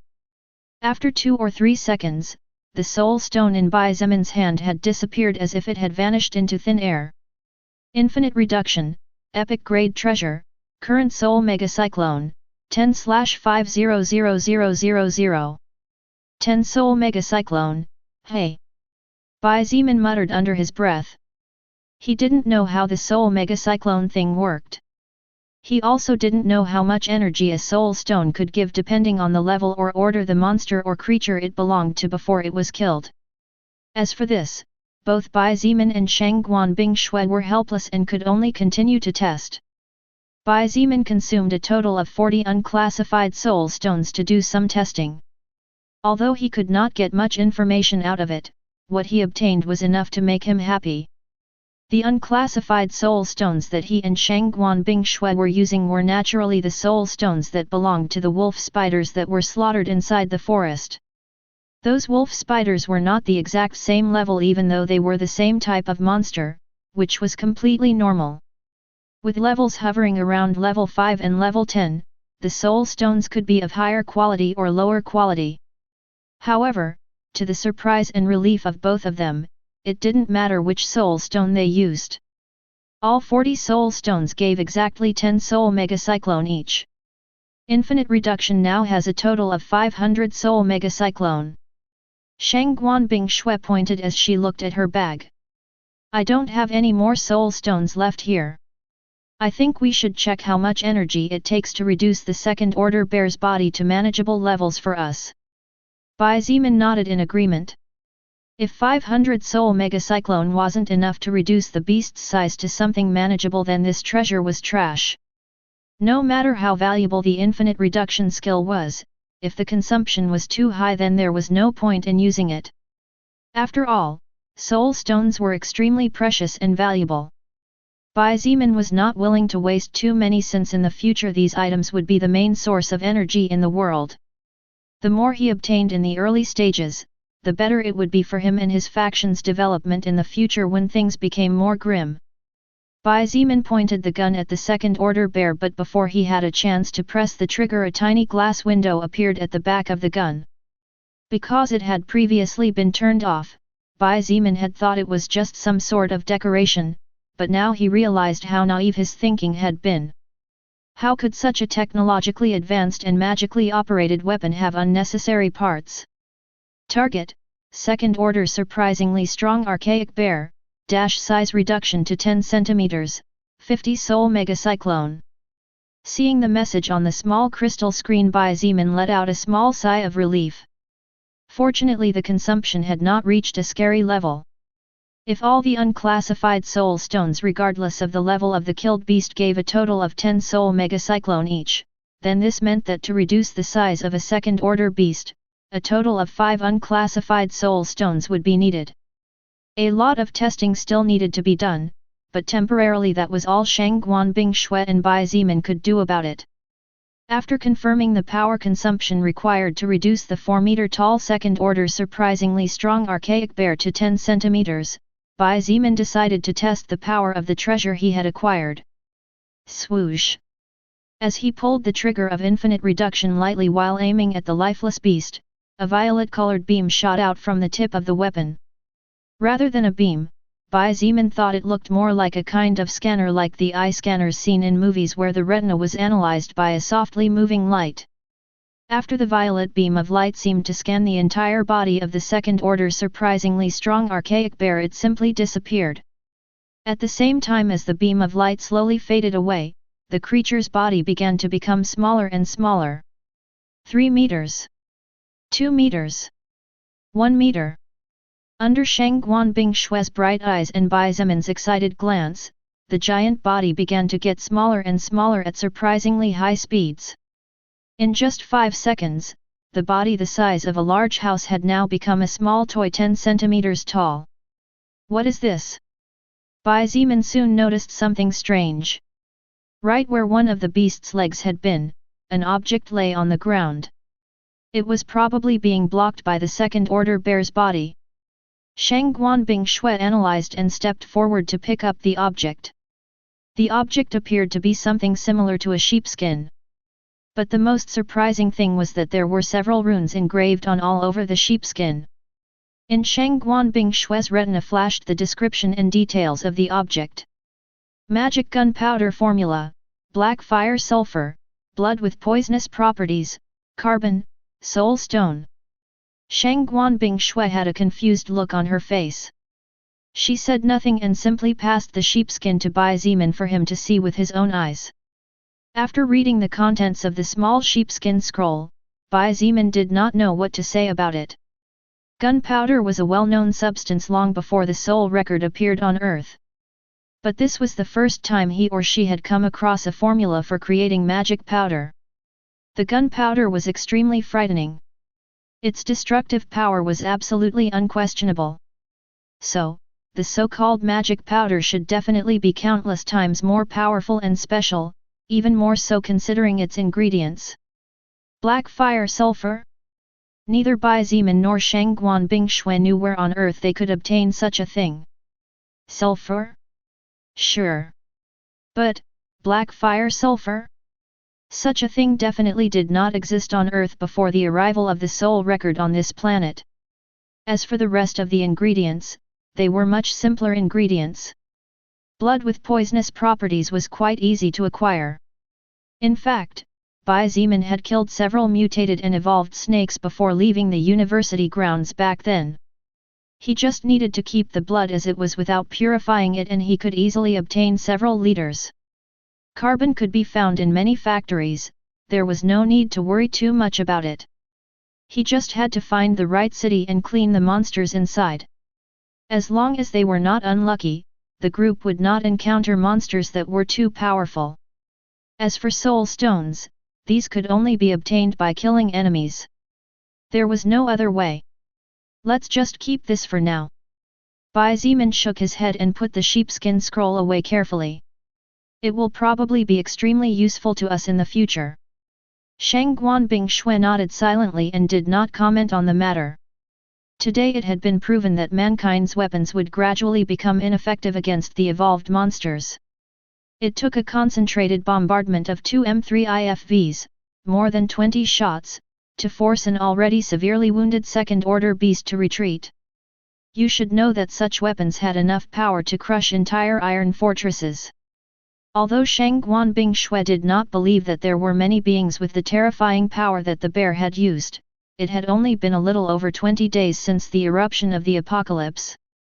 She was fairly certain that as time passed, second-order existences would no longer be a rarity as zombies were at the moment, and when such a thing happened, mankind should have the power to deal with them.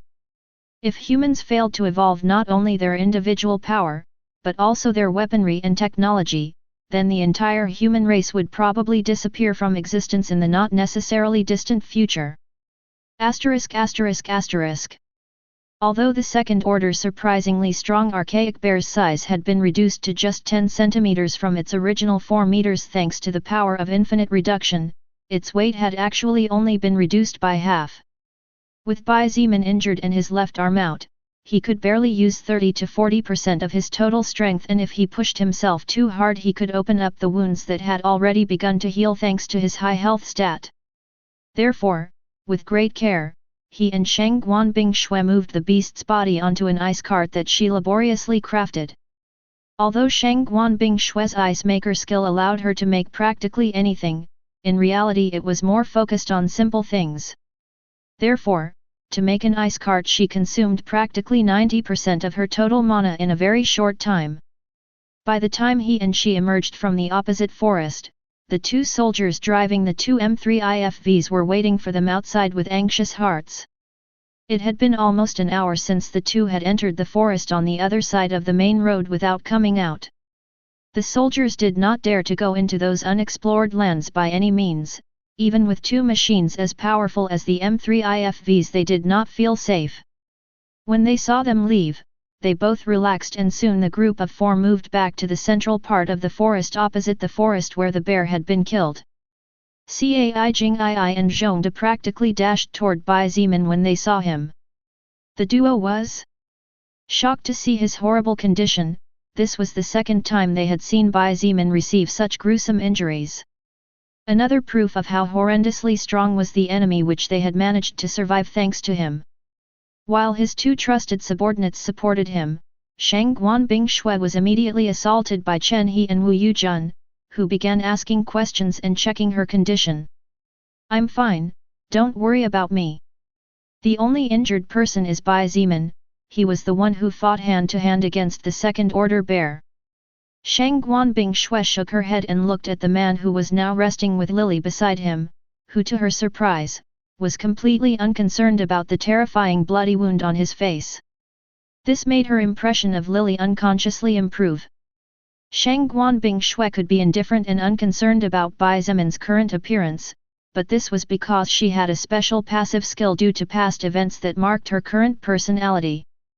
Therefore, she was surprised to see how another woman, and a weak and powerless one at that, could still look at him with the same look as always even when his face was at very least 40% disfigured.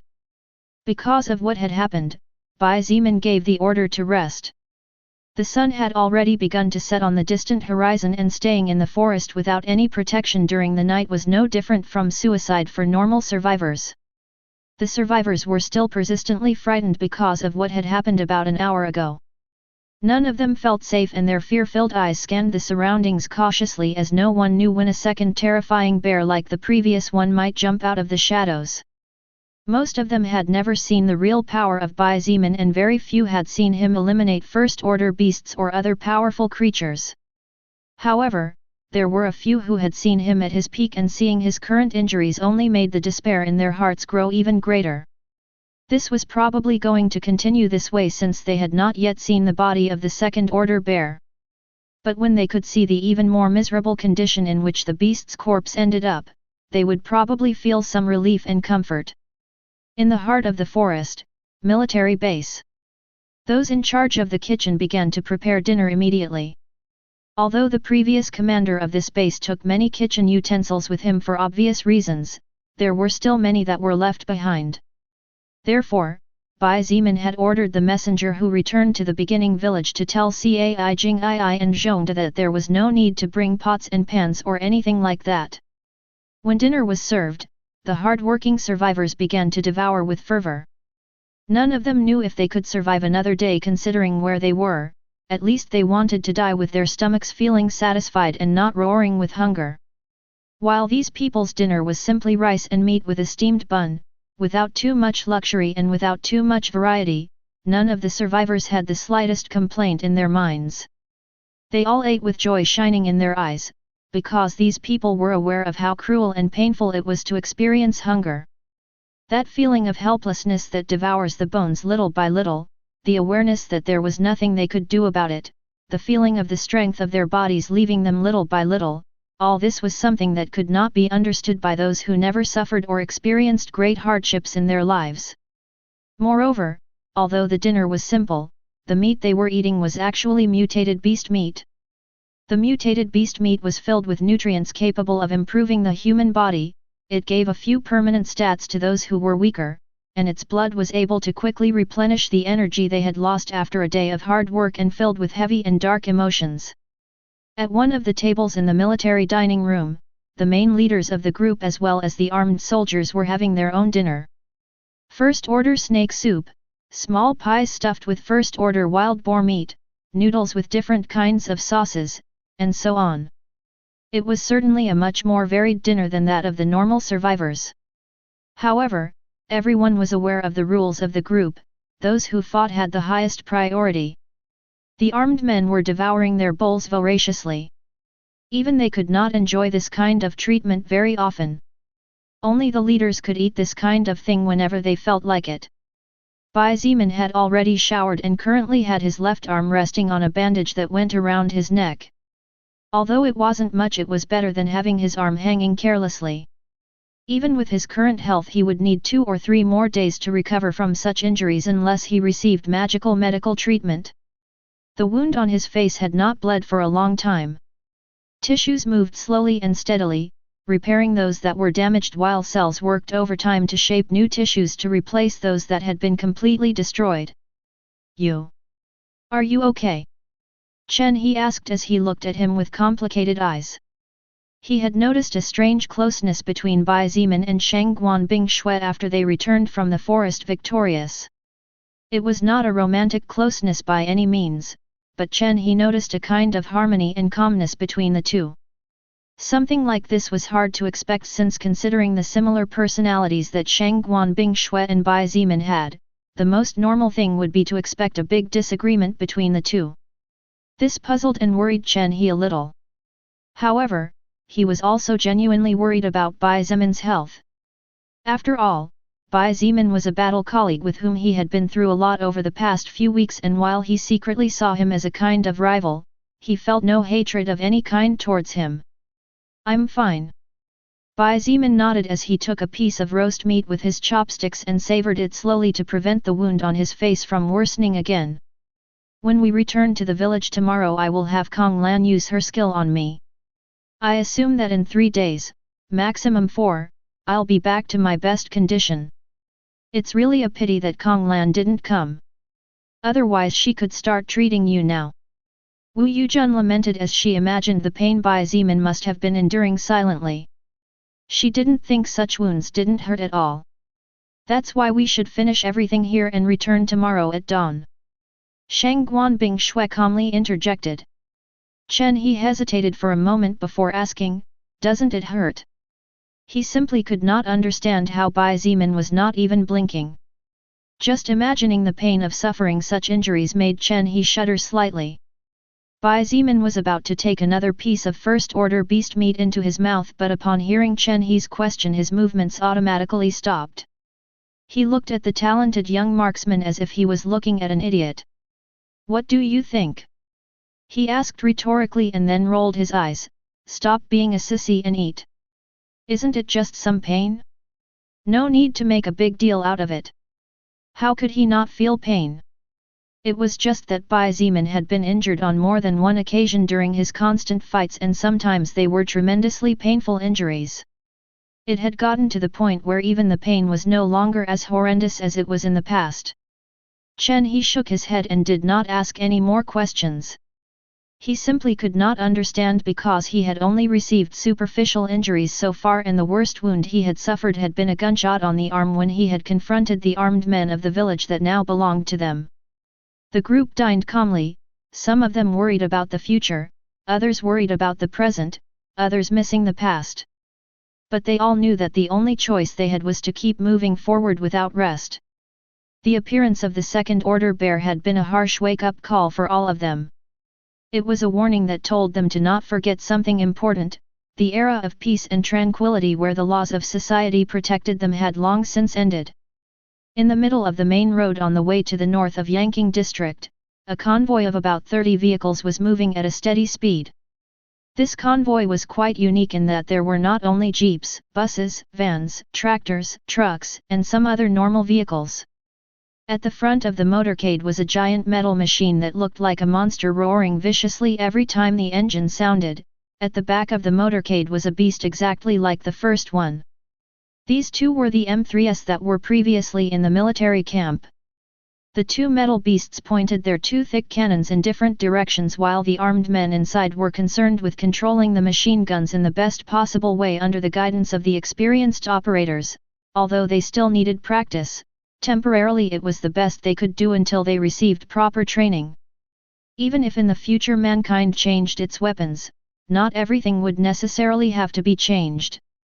For example, they could continue to use the technology of the M3 but make modifications to the armored shell and replace the main cannons with magical weaponry in line with the appearance of the soul record and evolution. Apart from the two M3s, there were also a dozen vehicles mounted with heavy machine guns guarding the buses and the rest of the vehicles in which the survivors were traveling. In the central part, apart from the vehicles in which the survivors were traveling, there were also trucks carrying seemingly nothing. However, if one were to look carefully, one would notice that there were many tiny-sized bodies. If a person were to see this, they would probably laugh, wondering why they were using such large cargo trucks to move something so small. Of course, these small bodies were actually the bodies of the creatures killed by Bai Zimin and the rest before. Although the size had greatly reduced, the weight of each beast had only been halved. After a night of refreshing rest, Bai Zimin awoke and immediately noticed that his injuries had recovered to approximately 20%. This pleasantly surprised him, and once again he realized how terrifying his health stat was as the desire to become more powerful grew within him. After a leisurely breakfast, Bai Zimin gave the direct order to start moving to leave the forest. Although he did not believe there was a second beast similar to the second-order bear, it was better to be safe than sorry. In his current condition, if another such beast appeared, he would be forced to flee for his life, leaving everything behind if he wanted to survive. While Shang Guanbing Shui was in charge of reducing the size of the monsters with the weapon infinite reduction, Wu Yujun had informed Bai Zeman that the task of collecting the unclassified soul stones had been successfully completed but that they still needed some time to make a full count. After this, while the survivors carried the bodies of the unclassified beasts to the trucks, the stronger and more evolved ones like Bai Zeman himself, Shang Guan Bing Shuet, Chen He, Cai Jing Ai, Zhong De, etc., worked as a team with the tractors to drag the giant first-order beasts now reduced in size and weighing half of the original. It was only then that they finally left the forest. Although the military base was large and its facilities were good, staying in the middle of a forest was by no means a good idea. Bai Zeman did not even think of something so stupid as to move his base to a place as dangerous as that, so without hesitation, he ordered to leave immediately when everything was done. Several hundred weapons such as machine guns, pistols, rifles, grenades, shotguns, and so on, with boxes and boxes of orange, green, yellow, blue color, were carried by the heavy trucks and filled to the brim with ammunition. Because the noise that more than 30 vehicles made while moving was too great, it was simply impossible not to attract the attention of some wild beast or creature roaming around. Therefore, in the middle of the road, they encountered some enemies that assaulted the convoy with the intention of feasting on flesh and blood. Unfortunately for these creatures, even before they could do anything interesting about it, a rain of bullets rained down on them and filled their bodies with holes, leaving them in a miserable and unrecognizable state. The men armed to the teeth on the different vehicles did not even let the drivers press the brakes and, taking advantage of the volume of bullets, took it upon themselves to liquidate any nearby enemy. Even if many of them missed, under such a torrent of bullets it was simply impossible to 100% not hit. Although a large amount of ammunition could have been saved if Bai Zeman simply ordered the vehicles to stop and let Cai Jing Ai or someone else take over the task, this would in turn consume more time than simply firing wildly without slowing down the vehicles. At this point, Bai Zeman and the other leaders had already fully accepted that human weaponry would eventually become ineffective. Therefore, expending ammunition no longer became too painful for any of them. In turn, what they lacked was precisely time. Therefore, no one said anything about it. Of course, this did not mean that Bai Zeman would allow bullets to be senselessly wasted. It was just that at this moment he wanted more than anyone else to get to the village to receive magical medical treatment and start working on important things that concerned his personal strength and even that of all those under his flag. Due to the increase in vehicles, the time needed to reach the beginning village was a total of 12 solid hours, in which the drivers had to be replaced once midway to avoid any kind of incidents. When the motorcade crossed the main entrance of the village it was already a little after 5 p.m. but the sun was still burning high in the sky. What is that? Tank. You idiot, that's not a tank. That's a M3. Amazing. So many powerful guns. Long live the leader! Long live the leaders! When the armed convoy arrived at the central square of the village where all the survivors under the command of Bai Zeman were gathered, the people there were surprised beyond words. Many of them failed to recognize what kind of vehicles the M3 IFVs were, thinking they were tanks. But others who had a little more military knowledge recognized this type of vehicle that was sold to the whole world as one of the best of its kind. The eyes of the survivors shone with relief when they saw the soldiers armed to the teeth descending from the vehicles, looking powerful and intimidating. None of them feared being abused anymore. As long as they followed the rules, everything would be fine. The more power Bai Zeman gained, the safer the survivors felt and the more relieved they felt leaving their lives in his hands. While the soldiers were unloading the boxes with guns and ammunition into what had now become a forbidden zone that unauthorized personnel was not allowed to enter, and if they broke this rule they could even be executed immediately, Bai Zeman looked for Kong Lan immediately. *******. Inside the main villa. My God! The young mage covered her mouth in shock when she saw Bai Zeman's miserable condition. Since she had started following Bai Zeman's footsteps, this was the first time she had seen him in such a bad condition. His wounds might not be life-threatening, but they were undoubtedly far from minor injuries. She was even amazed at the willpower he must have had to keep his face from showing the pain he was probably suffering inside. Seeing Kong Lan's frightened and worried expression, Bai Zimin did not know whether to laugh or cry. Kong Lan, hurry up and heal him at once. Cai Jing sounded a little upset to see her just standing still without moving her hands. This was strange considering she was usually shy and quiet, which showed how much Bai Zimin's health was important to her. This was also normal considering that Cai Jing was his loyal follower. The trust between the two had reached an extremely high level and her dependence on him had also increased a notch. Hearing Cai Jing voice and the urgent tone in which she spoke, Kong Lan finally came back to her senses. She looked at Bai Zimin and asked a little worriedly, Are you all right? Do you have a particularly serious injury that you want me to treat for you? Kong Lan simply didn't know how to react. To her, Bai Zimin was a supreme and invincible existence. In the past, no matter what kind of enemy it was or how strong it was, he always emerged victorious with overwhelming strength. However, seeing him with such wounds made her realize that he, like her, was a human being. This thought unconsciously made Kong Lan also realize that as a human, Bai Zimin must be feeling a great deal of weight on his shoulders. With the lives of nearly 2,000 people weighing on his back as well as the constant concern for food and safety could definitely cause him to collapse one day if he was not helped.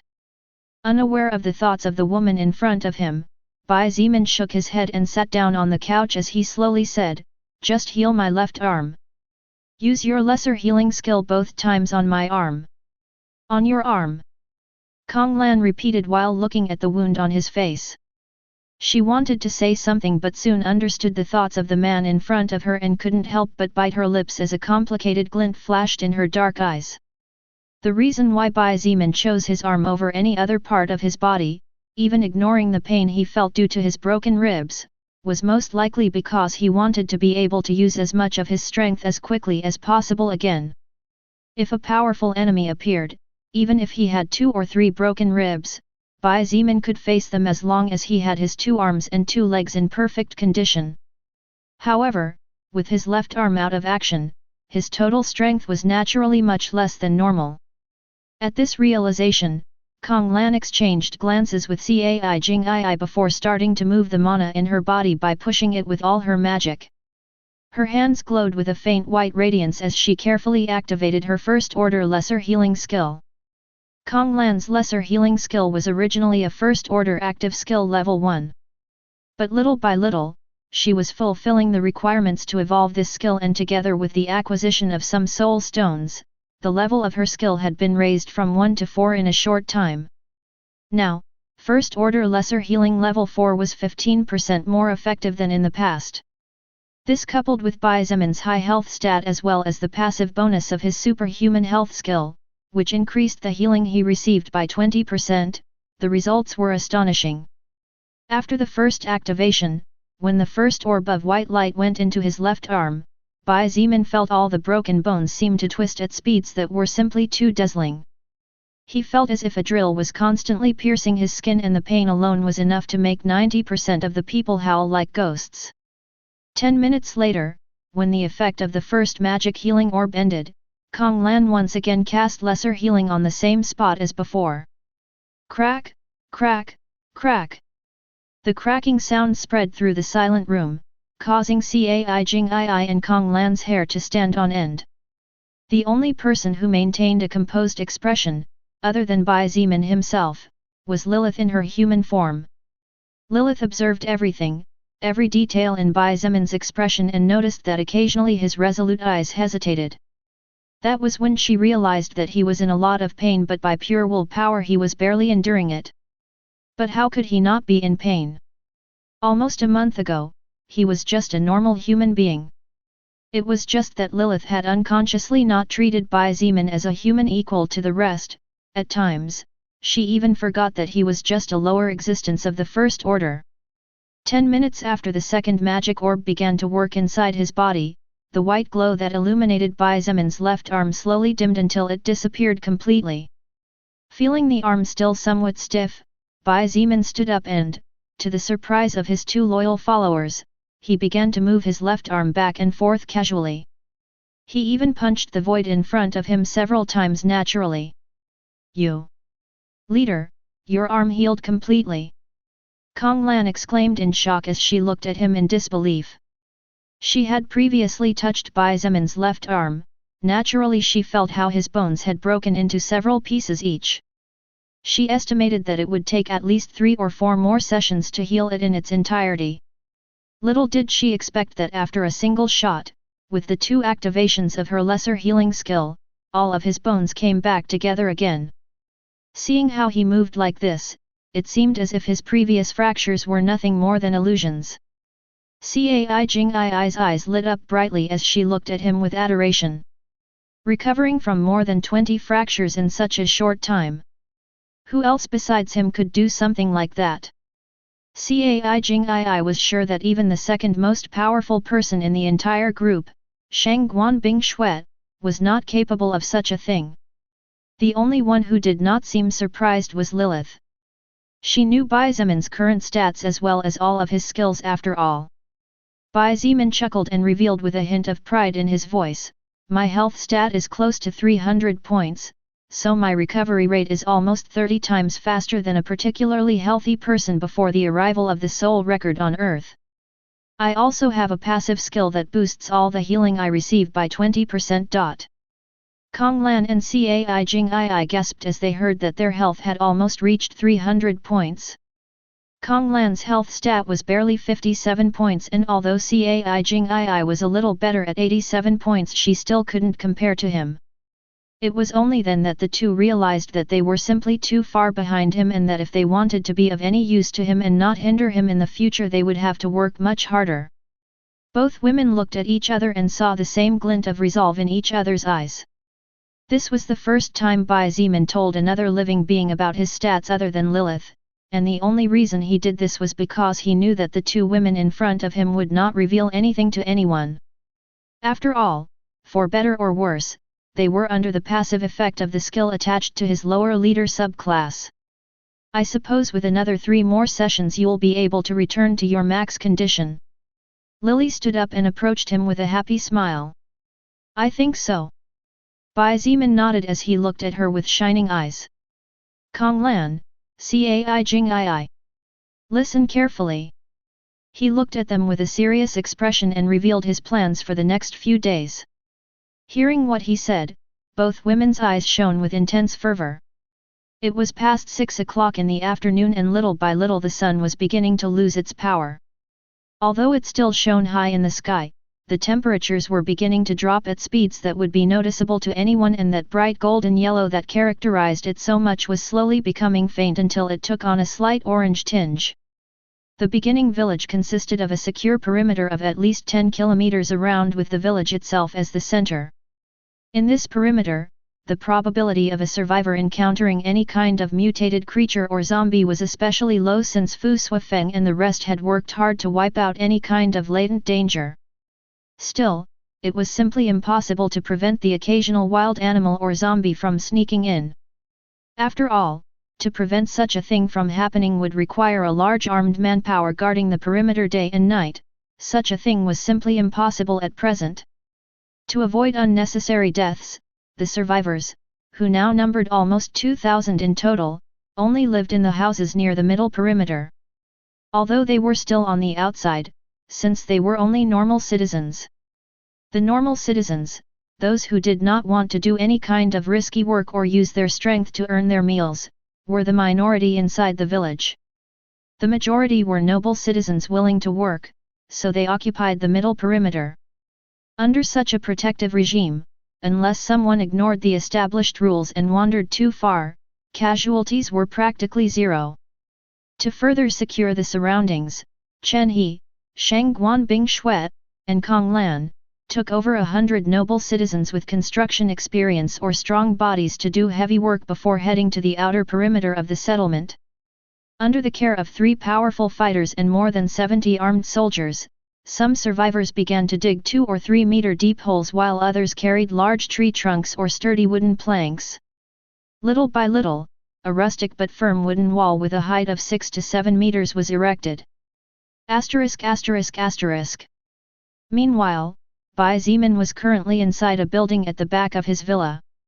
The beds and furniture that had previously occupied it had been removed in their entirety. Several walls had been knocked down, leaving only a huge living room with over 100 square meters of space that was now filled with many strange objects that had replaced the previous furniture and appliances. Tongs, a fireplace, hammers of all kinds, different-sized anvils, large work tables, etc. All kinds of tools hung on the walls or rested on neatly arranged shelves on the sides. In a corner one could see all kinds of large pelts hung up and stretched by various ropes. In addition, in another corner were several mountains of objects of different sizes that seemed to shimmer with a metallic touch in the glare of sunlight coming through the large solar window in the ceiling. Not bad. They did a good job here. Bai Zeman walked over to the pelts and touched them to check that they were dry as he commented casually. "Will you start working now?" Lilith asked.